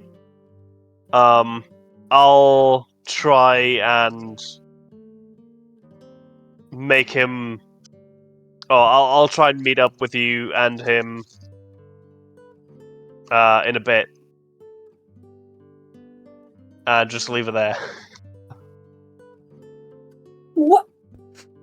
I have Tell no us, idea what like, that meant, but sure. Like, you didn't give Good us luck any figuring it out, information. idiot. Why didn't you fucking tell us where he was? Oh my I don't god. even know where I am. Draws 25 words and pulls like a. You ever have a dream where you were and you wish you were and you could. And Fuck's sake. Alright, Hi. well we're just walking hoping we're fucking gonna find him, I guess. Okay, can I actually do like a proper one without fucking my to be honest, my brain just turned off halfway through. I was like, You're just like, yeah, okay, cool. Like, fuck. okay, cool. Sounds good. No, can I'm gonna go with okay, I'm at this tavern. This tavern being the tavern I'm currently at. I'll follow Milo, and we'll meet up at, I guess, the main, like, the marketplace.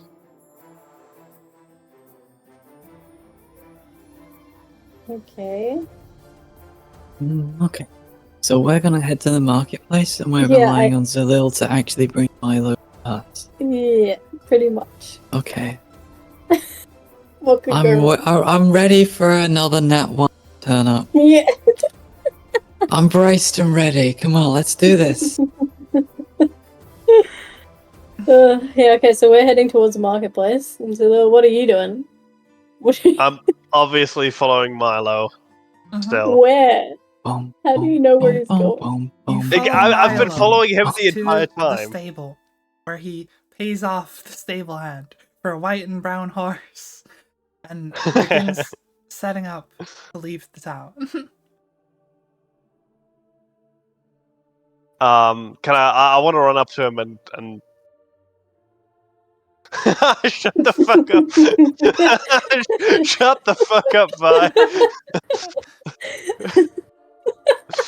That is so rude, but also understandable, but so rude.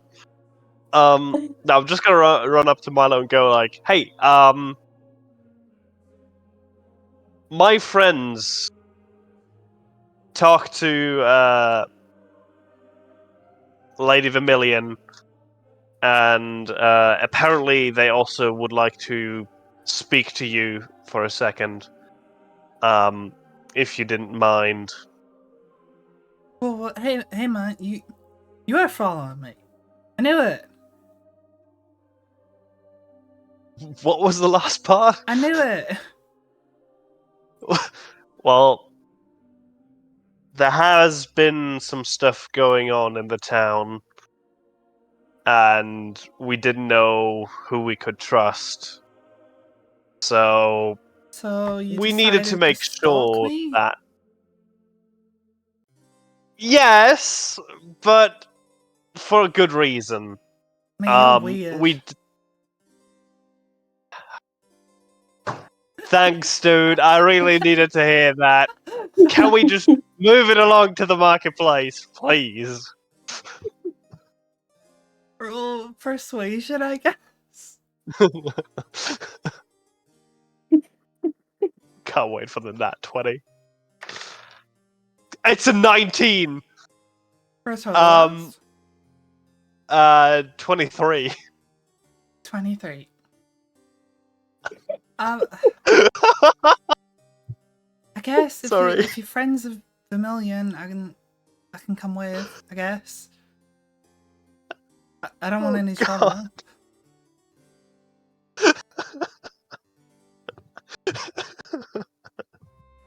Sorry. You good? Oh, fuck. Yeah, that is just so dumb. Sorry, yeah.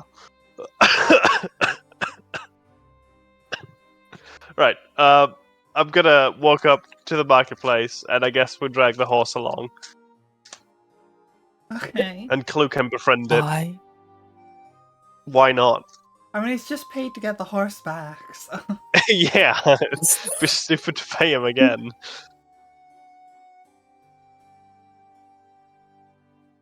Yeah, we just walk back up to the marketplace. Okay, you head to the central market where there's a number of shops and stalls, and it seems like that strike from earlier is beginning to disperse as people are coming back to their places of work and going about their days and whatnot. Or at least like the people who are kind of more bystanders are.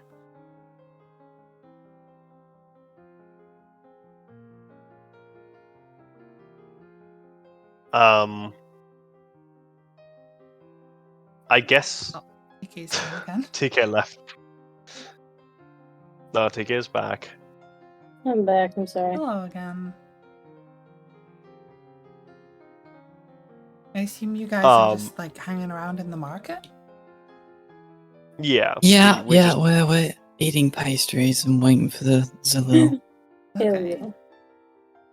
We're just waiting for them, or vice versa. Okay. You eventually see Zulil coming with Milo and a horse.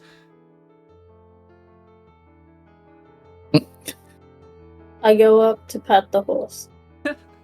It lets you. It's a very nice, tame horse. However, LJ kind of looks a bit concerned from your shoulder and like paws at it a little.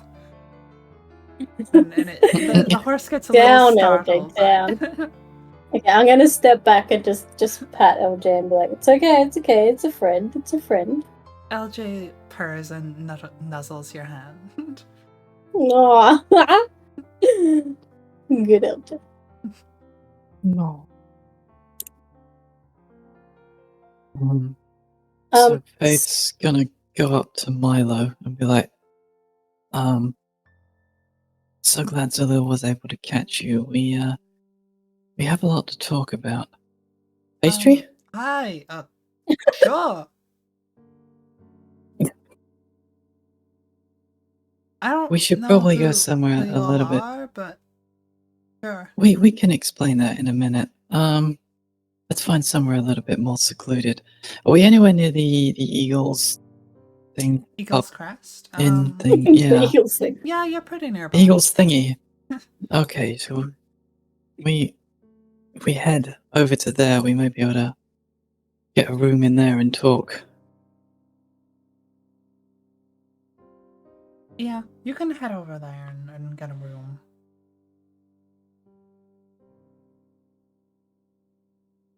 Milo leaves the horse outside and comes in with you.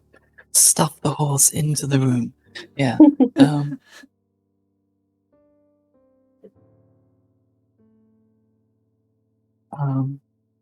So once we're in the room, then Faith will turn to Milo and say,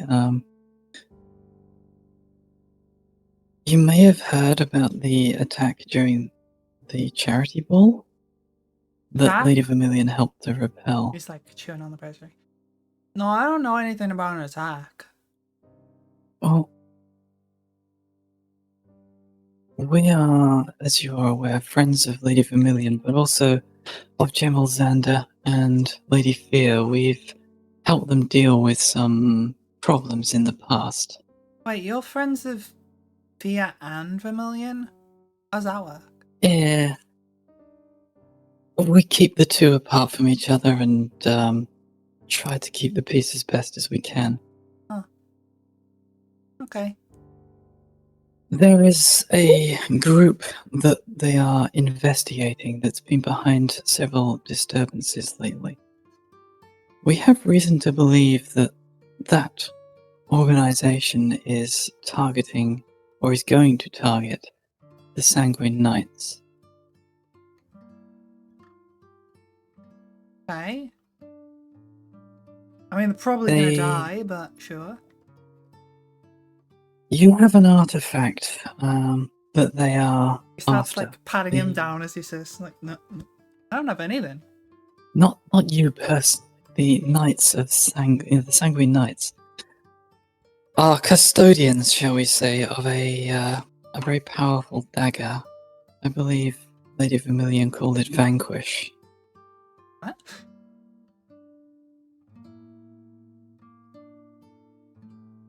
It's the dagger that was used to create the Sanguine Prince. She didn't call it that, but sure. I don't know where you got that. I'm sure she did. She Because said you that- said she vanquish. said, anguish at one point, but she wasn't saying that was Oh, its name. anguish. Anguish. She wasn't saying that was its name or anything. Okay. I shall scrub out the note. But yes, they are targeting the dagger that was used in the ritual to create the Sanguine Prince. Some like fancy like locked behind locks kind of thing. I wouldn't really have that. Oh, I don't think you have it. We Well- just want to make sure that the Sanguine Knights are aware that Yes. someone is after it. So you're like warning a bunch of. Okay, sure. Yeah. Alright. These people that are behind these incidences, they are not people you want to underestimate. They were able to our knowledge, they are messing around with raising the undead. They are also responsible for several attacks on the city, where they were able to get into, shall we say, places that they absolutely should not have been able to get into. Do not underestimate them. Lady, I don't mean this in like a bad way, but like, do you know the Sanguine Knights? I am aware of what the Sanguine Knights are, and I'm also aware that arrogance would be a terrible thing to be beholden to right now. The Sanguine Knights may be strong, but they are not invincible. Your very own doctrine proves that. You fight until something kills you. Which means you are not as powerful as you think you are.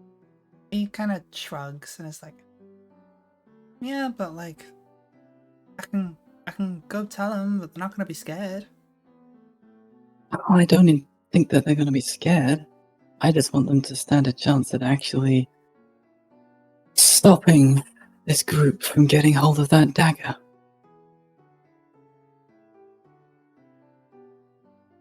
Well, I'm pretty sure the guys at the top have it under lock and key.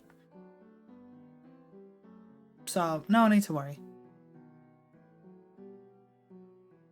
And then in a very sarcastic voice, Faith will just say, I consider myself very assured.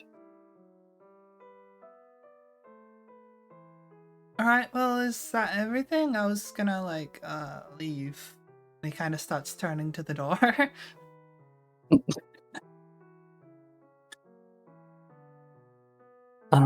So, like, out of character, unless we want to beat the shit out of this guy to find out where the Sanguine Knights are, I think we just let him go now.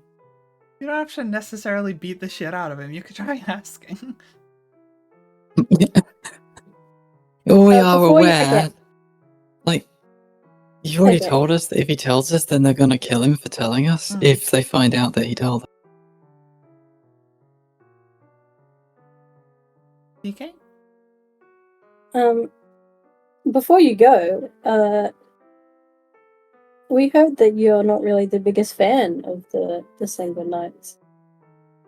He kind of stops as he's turning for the door and is like, so, Vermilion said that. Huh. Yeah, she seems worried about you. He, like, turns back around, now a little bit more engaged with the conversation. Yeah, kinda wanna get out. Do you have a plan for getting out? I'm trying to figure that part out. In over my head. I mean, they sound kind of awful. Yeah, they are. I don't want to die. I don't really want to kill people. No. Um.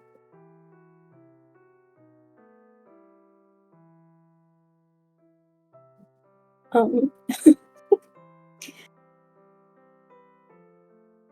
Is there any chance you could tell us where they are? He looks a bit kind of nervous and like looks to the door and the window and like every entrance and exit to the place, and like,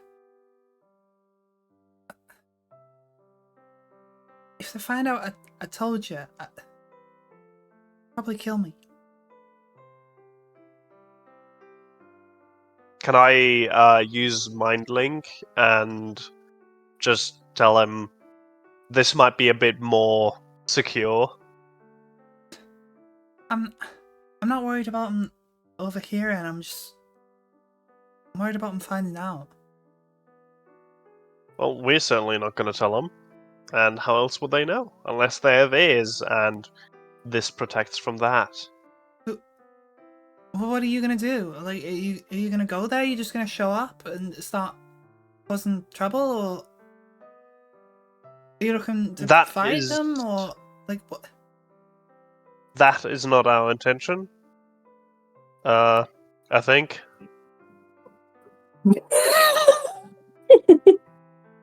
Any, interjections here? Because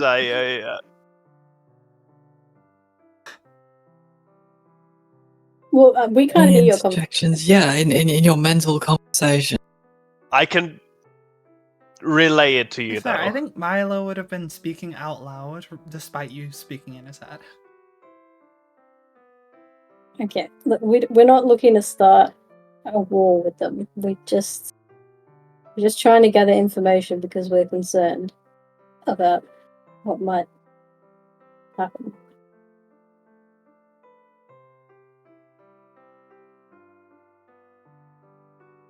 All right, but look, I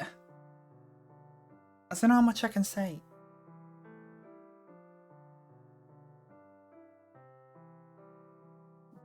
I know where to go now. I don't know where they'll be a few weeks from now.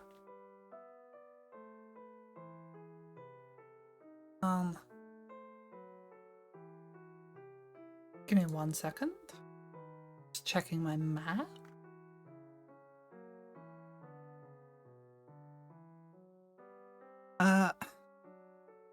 Right about now, they're sort of off to the west. Off, up in the hills. It's kind of on its own right now. We found, an orc camp up there. And, Or yeah. yeah, well, it's not an orc camp anymore.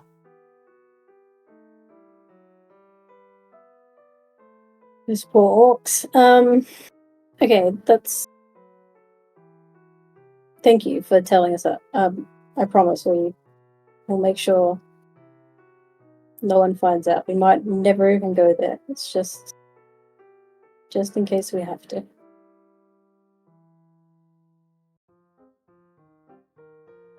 Look, I'm sure if anyone comes for this knife thingy, they'll have it under control. No one's been able to steal from them before, and anyone who tries is, well, they're not going to get to try again. Well, it's better to be safe than sorry, especially in cases like these, where not only a group of people is involved, but more or less the entirety of the continent. Can't be too careful. Well, if I'm lucky, maybe they'll wipe each other out, and I get off scot-free.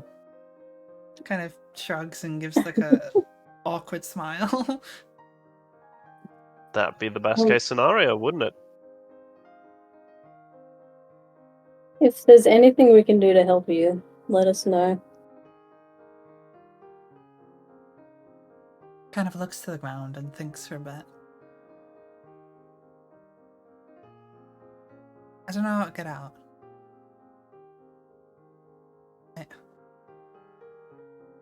I want to leave, but I don't know how. So, I don't know. If you ever bump Yeah. into don't kill me. You have my word. We'll try not to. Just don't try and kill us. I will try my best. That is not reassuring.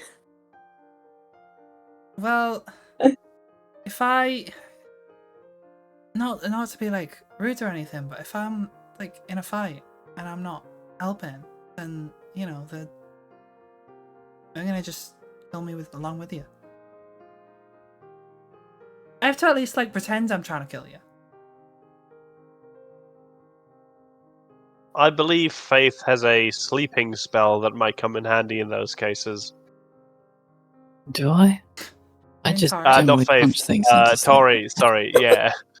Sorry, I read the wrong character and I couldn't remember the names. My brain very smart when I'm sick. Alright, well, guess I'll see you all around? Maybe? Probably not actually, but you know. Possibly. And he heads for the door. He kind of, as he's stepping out, takes one look back towards you all, and then leaves.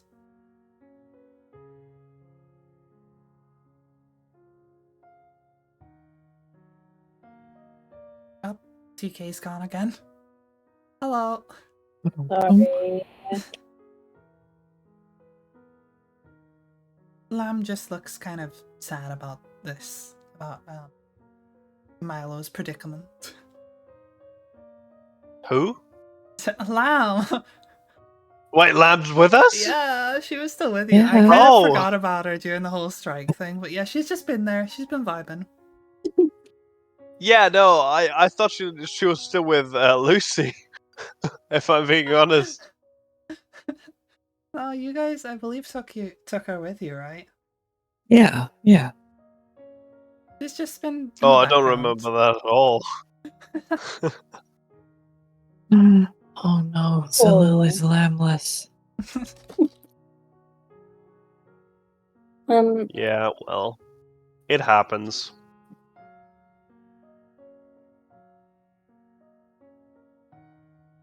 I feel bad. I want to help the kid, but I don't know how to help the kid. I mean, by the sound of it, he either needs to get stronger himself or he needs to find strong enough allies that can protect him. Like us? Unless we want to hold on to him till the end of days. I don't know. That's kind of what I was thinking, but would probably get killed.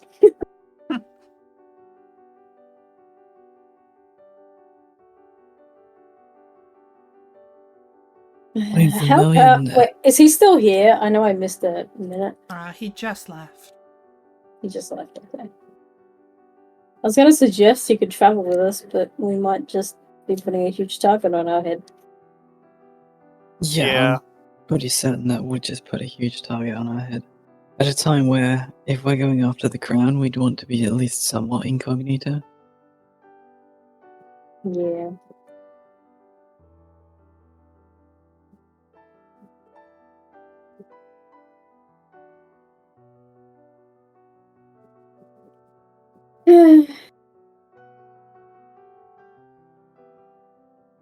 Well, what do you guys want to do now?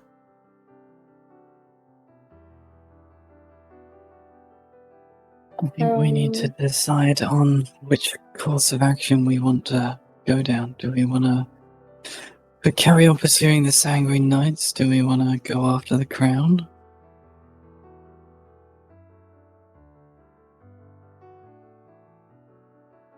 It's a good question.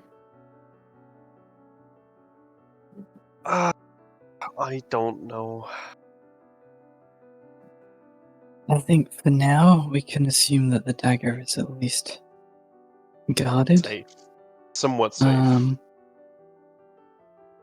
I suspect that it won't be safe for long, but for now it is No, safe. absolutely not. So I think we should probably go after the crown.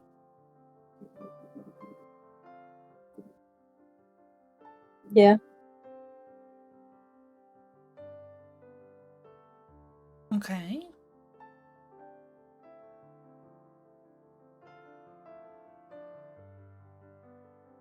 But We like, also have the option of talking to Sir Coates. Or Coates? Cole. Oh. Sir Cole. Coates. It's like Um, this. Who? So I don't know why I keep thinking he's called Coates. It's Cole. Because Zalil kindly volunteered us to investigate Sir Cole. Yeah, so should we go talk to Lady Thea about possibly Arranging a getting her help with meeting. that? Yeah. Yeah. We should also probably find out how much all these gems are worth, because we've got no idea. That is true. Oh yeah. We have a potential small fortune with it, and we don't know. Oh, I also want to go see an artificer. Do we have time for that?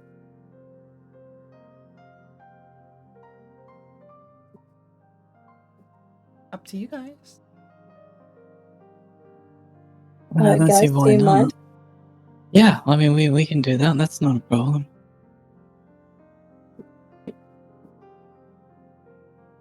Okay. So what's the Okay. immediate plan? To try and find an artificer. Okie dokie. So, with your knowledge of the town,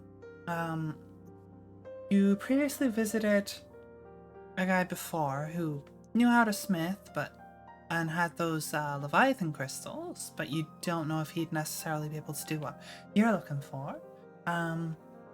There's a number of like jewelers and blacksmiths and whatnot in town. You don't know if there's necessarily like a full-on artificer. Well, can I go to the smith and ask him? The one you met before? Yeah. You can try, but if you remember, he was in the south, so like the quarry. And there is currently a strike going on for most of the quarry and warehouses workers. Right. So you don't know if he'll be there, but you could try it.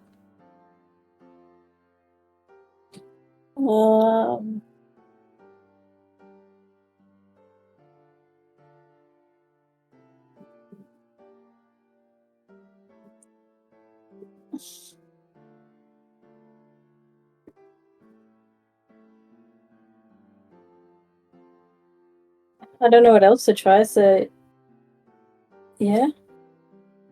Okay. You head off down towards the south side of town, into the shittier parts of town, and beyond that, into the quarry area. Eventually finding your way back to where you previously were.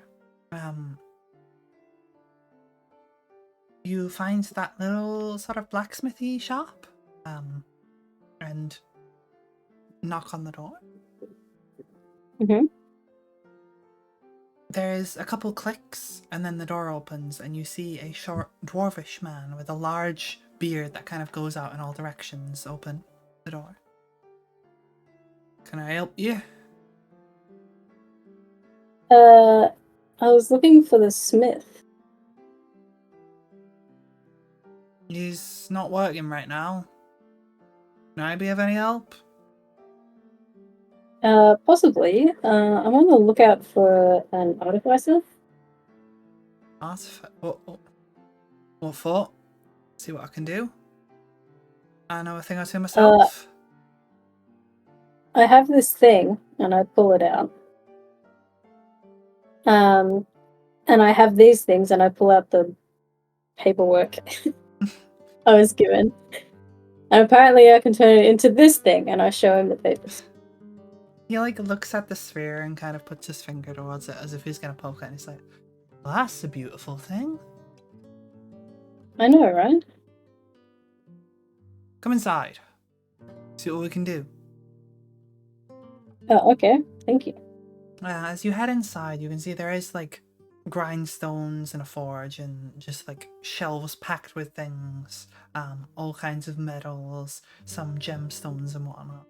as well as a lot of just general kind of stone. He clears a couple bits and pieces off a desk, and he's like, let me see those plans. Yeah, I hand them to. He kind of like studies them. Puts like he takes out this like this set of reading glasses, but with like multiple lenses on them that like flick over. Flicks a few of them down. And studies it even closer. Like, well, that's wrong. That's wrong. That piece is impossible to make. I guess you could cut it in half. I don't know about these runes, like.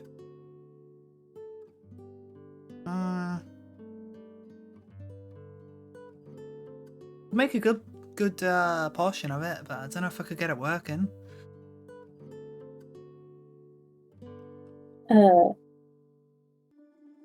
What do you mean by working? Well, looks like they want to channel the energy, the magic from down here into this ball thingy on the end. We've got this part here. See this? You can't actually make that. You'd have to cut it in half and then put them together. There's no way of getting like a drill or anything in there.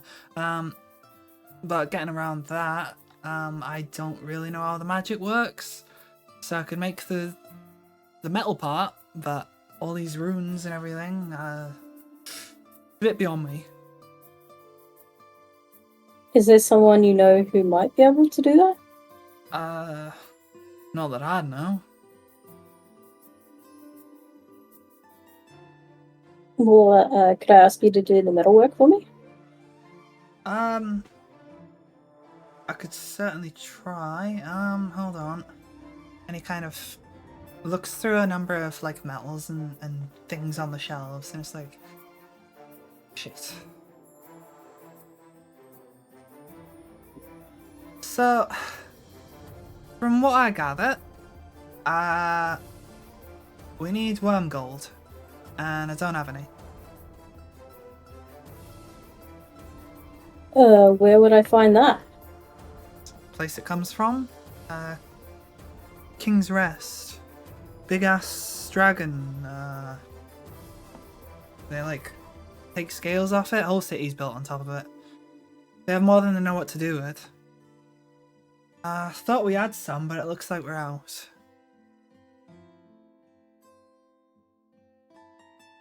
Okay.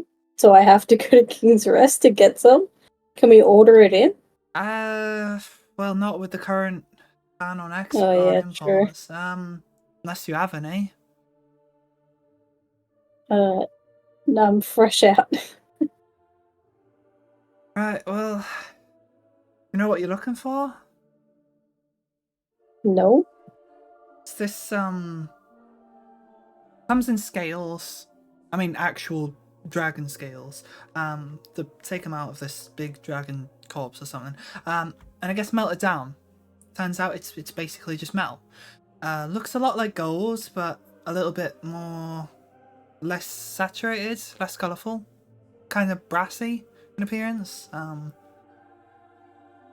It's not that strong, about as malleable as gold, but it's not quite as valuable. Good conductor though. Do you reckon there's anyone in town that might have some for sale that I could go and ask? Depends if they've still got any. I thought we had some, but we don't. Ask around. Might be some in storage somewhere. Okay. Tell you what, I can reach out, see if anyone's got any, see if any comes in. That would be great if you could. Alright. We'll see what I can do. For now, Thank you. you Thank you can very have much. your Where's Orb back and your papers. Thank you. Actually, hold on 1 second. You get some other papers out. scribbles some stuff down, and he hands it over to you, and it's more or less his like quote unquote corrected version of it. With like the parts a bit more possible to make and fixing some measurements and whatnot. It's like, Okay. that should do better. Oh, thank you. Thank you very much.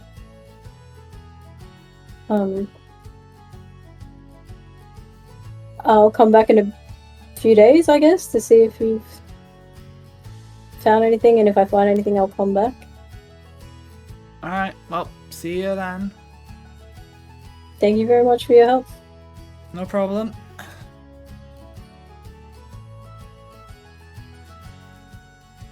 Alright. What are we doing now, Dean?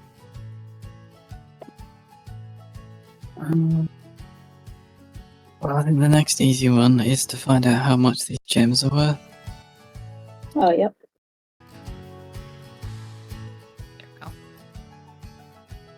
So, a jeweler or something, I guess? Yeah, just anyone that can appraise the value of them.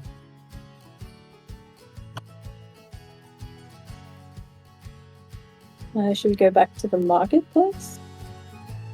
Seems like a good place to start. Okay. Okie dokie. So you head back towards the center of town to find a jeweler. So you're just going towards like the market, right? Not going to like the very high class jewelers or whatever. Yeah, we were only after an appraisal, not actual like Mhm. making jewelry. Okay. So you sure enough find a jeweler. It's nice enough. You head inside and there's like an older woman. She's got her hair tied up in a bun, and she is currently seemingly putting some gems onto a necklace that has far too many of these tiny gems just like stuffed on there.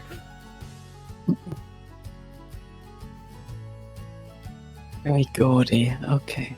A little bell rings as you enter through the door, and she doesn't look up, but she kind of acknowledges you, and she's like, "Hello, welcome in." Hello there. We're just looking to get an appraisal on some gems that we have. Apologies again. No worries.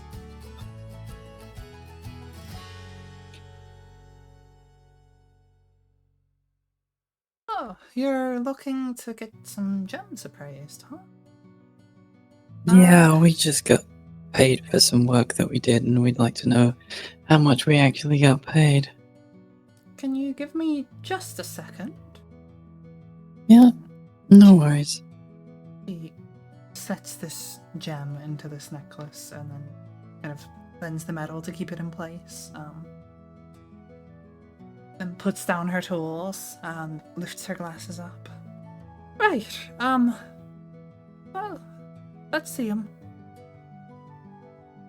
So then Faith will get the box out, put it on the table, and open it up to show the collection of gems inside. Oh, I thought you meant like a few small ones. This is quite a lot. As I say, we just got paid for some work that we did. But this is outside my realm of expertise. I have no idea how much this is actually worth. Quite some job you must have been doing. She starts like taking them out the box, setting some of like the metals to the side, the gem over here, separating them into different types of gems. Oh, no, that one's a zirconia.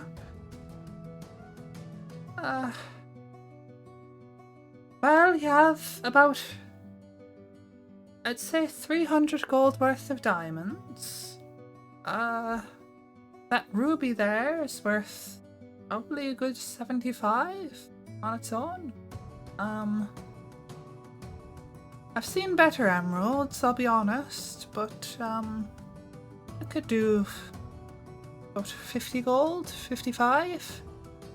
And then you have a few of these ones. These ones aren't as much. You've got a garnet, a zirconia, a few others.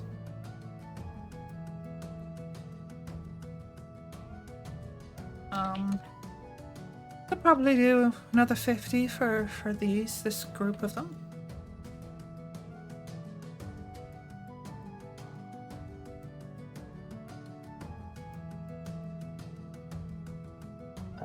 Tori, I assume you'd like to hold on to the diamonds since, if I recall correctly, they are powerful spell regents. Yeah, I think that's a good idea. Do you want to hold on to all 300 gold's worth, or just a quantity of it? How many do we have? Well, she said we got 300 gold's worth of diamond. Yeah, it's like 3 diamonds that are worth in total 300 gold. I mean, it really did come in handy. Maybe I should hold on to 2 of them? Okay. So if we trade in one of the diamonds and then the rest of them.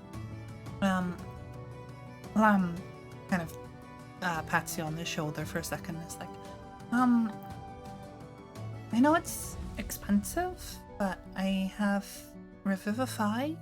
I think I'd need those diamonds for that. If you want it. It's up to you.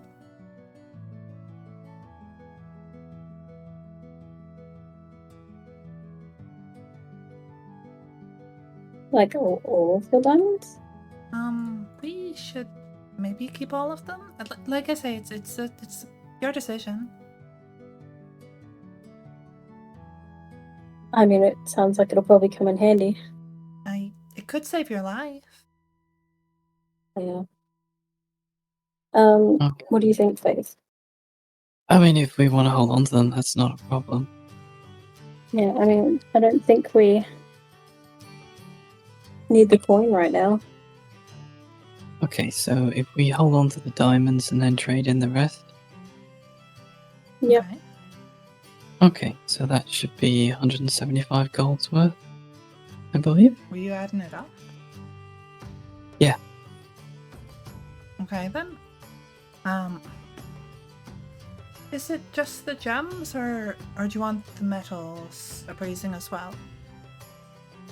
If you'd be so kind as to look at the metals, yes, please. Right. Kind of moves the box over to the side and looks at the metals. This one is, I'm pretty sure, silver. It doesn't have a mark on the ingot, but I can't be sure exactly how pure. But from the looks of it, I'd say it's sterling, not pure silver. So maybe about 98% silver. I'd have to test it to know for sure.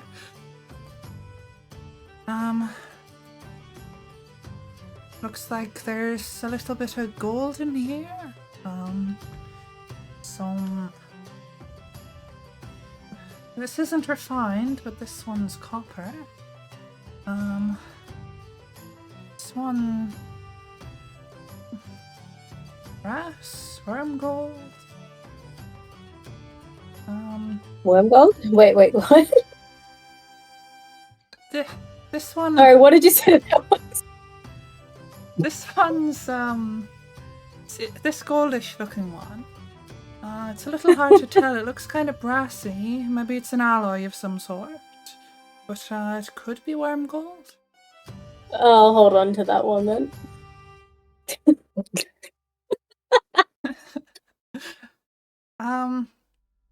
Well, this gold bar is worth probably 100. I think the silver is probably worth, well, ironically more than silver's. I could probably do about 15 gold for that. And you're wanting to keep the worm gold alloy? Yes, please. Well, I could do 115 for the pair of these.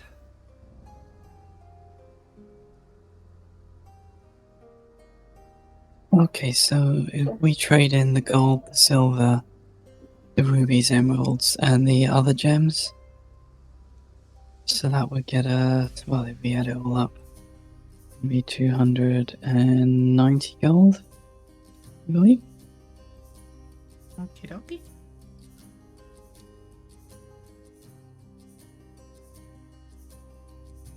Okay, apparently I'm the banker, so I'll add that on. I was like writing it down, but I hadn't like worked it out, so I'll trust your math on that. Okay. Well, that means as the banker, I'm carrying just over 700. Nice. Thank you, Banker. Right? Yep. So she has to like unlock a special safe with like more gold in it for this. It's not in the shell, but he gets it out and it's like, right. Well, I'll be happy to take them off your hands. Absolutely, a pleasure doing business with you. You too, And then- now, sweetie.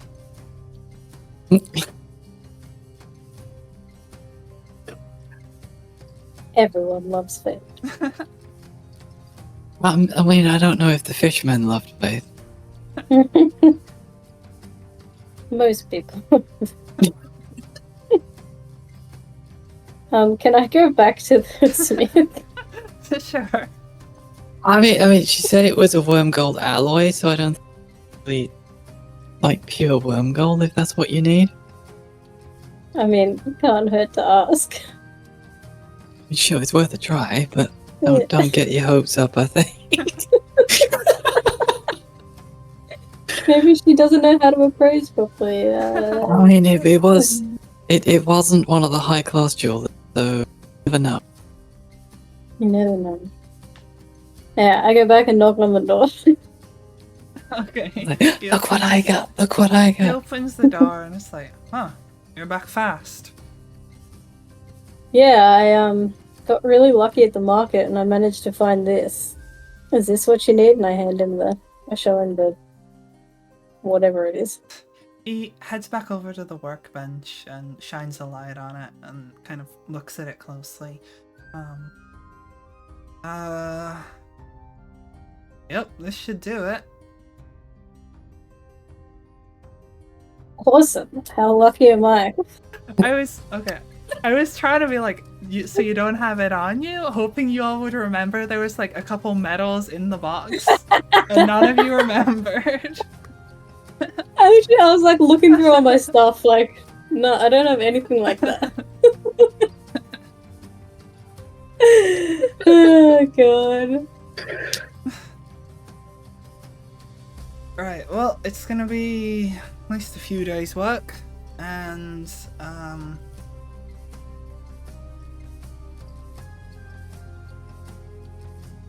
charge around. Let's see, this and the other.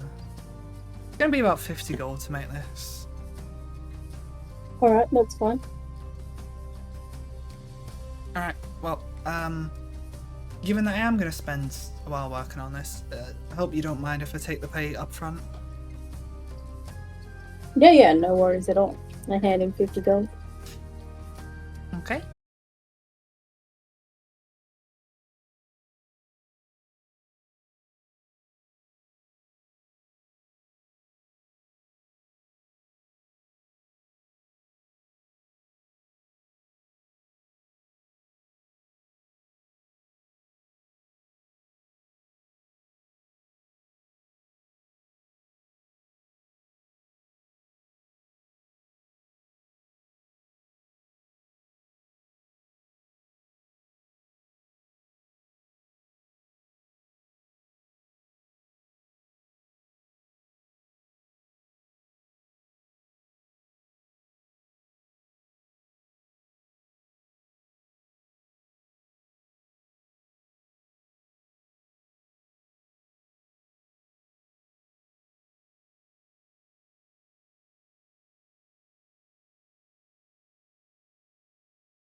Nope, that ain't working. Oh, hello? Oh, it's Wait, back for what? me. It's working now. I can see stream. Okay, well I've got 4,000 kilobytes per second, but it's still got an X over the like internet thingy, you know, where it's normally green. So that's concerning, but apparently it's working. Hello everyone, we're back, I think. I hope. Maybe, perhaps. Maybe. If OBS is in fact working. I'm gonna wait for stream. Okay, yes. Right. It seems like it's working, even though my OBS is still showing as if it's borked. Right, so yeah. You just found that yes, that will work. You'll do it for 50 gold. You handed over the gold up front, and he took the stuff, and seems like he's ready to get to work. Cool. Then we'll be off. Thank you again, kind sir. No problem. See you in a few days. See you then. Oh, alright. Now what are we doing?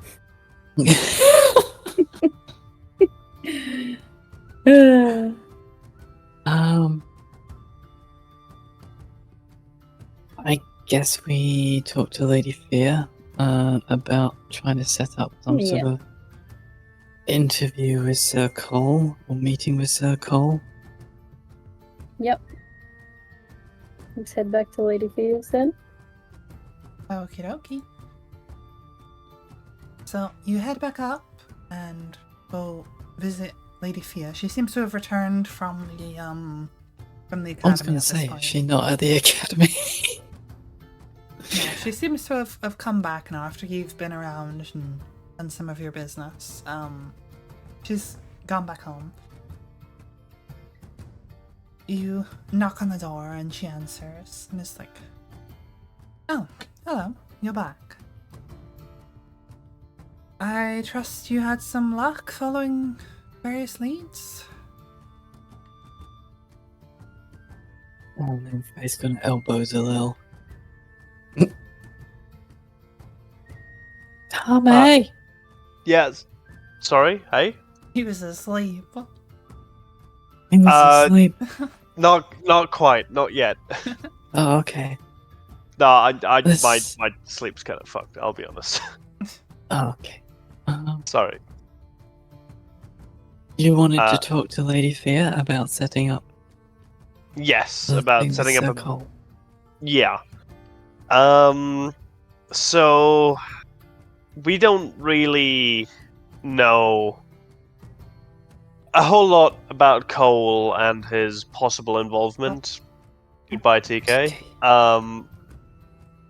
In this whole case, and it seems at least somewhat suspicious that all of it was happening right under his nose. So I was thinking we might want to investigate him a bit. The idea is simple. We get a dinner together to sort of talk it out, talk about what happened at the ball, and also discuss what happened afterwards, our little adventure, if you will. And then to give the opportunity for someone to sneak off and investigate one or multiple of the rooms in his mansion. We would, however, need to get in contact with him first to set something like that up. And it would probably be quite valuable to have you there as well. Just both as a support and as someone who is more used to higher class dinners than the rest of us are. And I look at no one particular. And Faith is gonna take great umbrage at that one. Well, Sir Cole and I aren't exactly what I would call friends, but I think I can arrange a dinner. That would be wonderful. I suppose for that, we should make sure that our ball clothing or something a bit more fancy is ready. Take your time. We're gonna be in Pale Hill for probably about a week or so. Well, a couple I of would days at assume. least. Yeah, a couple of days at least. I'd assume about a week. So don't stress about something right now, but yeah, Right. the sooner the better. Well, I'll see what I can do. I'm going to have to do a little persuade him to have him hosted at his own manor, but we'll see. However, try, and I know I didn't say this, but try not to get caught. My reputation will be on the line, and it will cause me an awful lot of trouble to smooth over if I invite you all and you begin snooping around. Don't worry, Well, Will's got this. Rolls on that one. Oh no. Yeah, I assume it would only be me sneaking around anyway, and there'd be some way of making sure I go undiscovered. He does not seem filled with confidence by the way you said that. As long as you can promise me discretion. Yes, I can promise that at least. Very well. I'm so excited. Can't wait. TK wants to see this fail.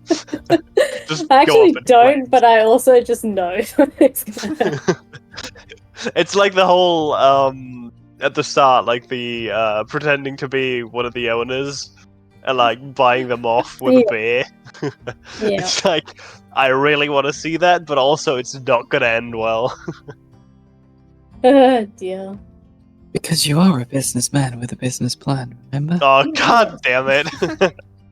You know what the worst part is? I immediately thought of that when I thought of the plan as well. It's like I'm a businessman with a business plan. Definitely not a cop. Definitely. Yeah.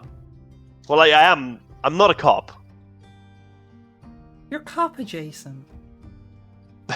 Yeah, but I'm not a cop. But yeah. That should be fine. Surely I can find a cloak of invisibility somewhere, right? Wink, wink. But you already have a magic What? cloak. I'm not giving Do you. I? It turns you invisible when you stand in shadows. All right. Yeah, I forgot about that. I can make you invisible. All right. Hell yeah. Let's go. Trying to like nudge the DM to Oh, give you a thing when no. you already have it. Well, it pays to be prepared. You already got one. We have cloak of invisibility at home. Yeah. Fine. I guess if that's the case, we could also just, invite you guys, because I'm obviously the businessman with a business plan and shouldn't show up then, right? And I just go invisible and sneak around. To be fair, Yeah, I you're mean, it's only all gonna invisible depend- in darkness if you're standing still. but No, yeah, no, no, I mean TK's invisibility. That's true. Yeah, I can. Yeah, like TK You've just got an does it hour. like right before the mansion, and how long does it last? 8 hours? No, And 1 hour. 1 hour Well, if I'm 1 hour. concentrating. plus, there's also the danger that Sokol may actually remember that Zol introduced as a businessman. Yeah, with that's what a I'm saying. business plan. invisibility. And I was the assistant. So we're both Well- kind of. I mean, you can just say that you were part of the protective team or whatever, as well. Well, I said Yeah, I I was mean- your assistant. Yeah, but an assistant can also be part of the protection team. Multitasking. Save on money, you know. Do the smart thing and do an Elon Musk. I don't know. Buy a company and make it fail. Like a true businessman. With a business plan. Yeah. Oh, God, okay.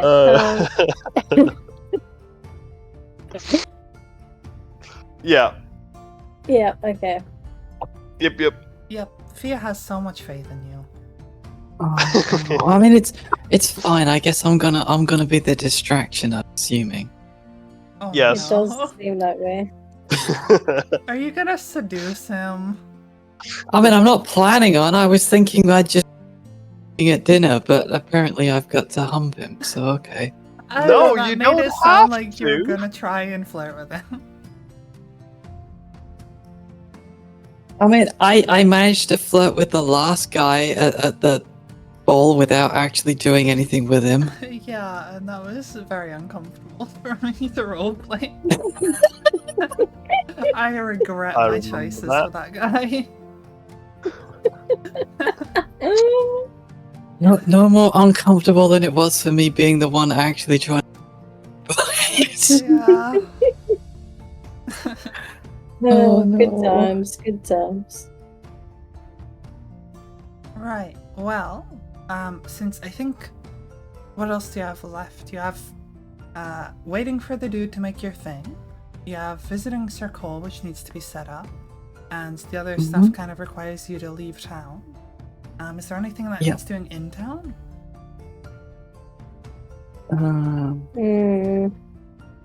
I don't think so. Yeah. Spending some free time with Lady Vermilion, and that's about it. Well, in that case, TK will just be standing there, invisible and judging you. she said that Tori could join. To be fair. Did she said our scaly friend could come along? Kaylee, friend. I mean, you have dragon scale. Well, I Sounds didn't so know. bad. I didn't know Tori was a furry, but I'm not, I'm a scaling. Yeah, get it right. Jesus. part of being furry. It's a subculture of furry. What do you want? Oh my God. But yes, I think there's a good place to leave it. We've been going for a while now. Yeah. Unfortunately, stream died like 10 minutes before we were gonna end. That sucks. So, we'll be back in a couple weeks. Same time, same place. Friday at 9 p.m. British time, unless something comes up with anyone. Actually, I think I might have something, but I think I can still attend. I'll have to see about that. I'll keep you guys updated. Okay. Cool. Okay. Okay. But yes, we'll see you all next time. Thank y'all for coming. Bye bye, everyone. Bye bye. Wow, it's so hollow without Ravel also going bye bye. Been so I think Ravel just fell asleep halfway through. Never mind. That was a very quiet bye bye from Rev. yeah, bye bye.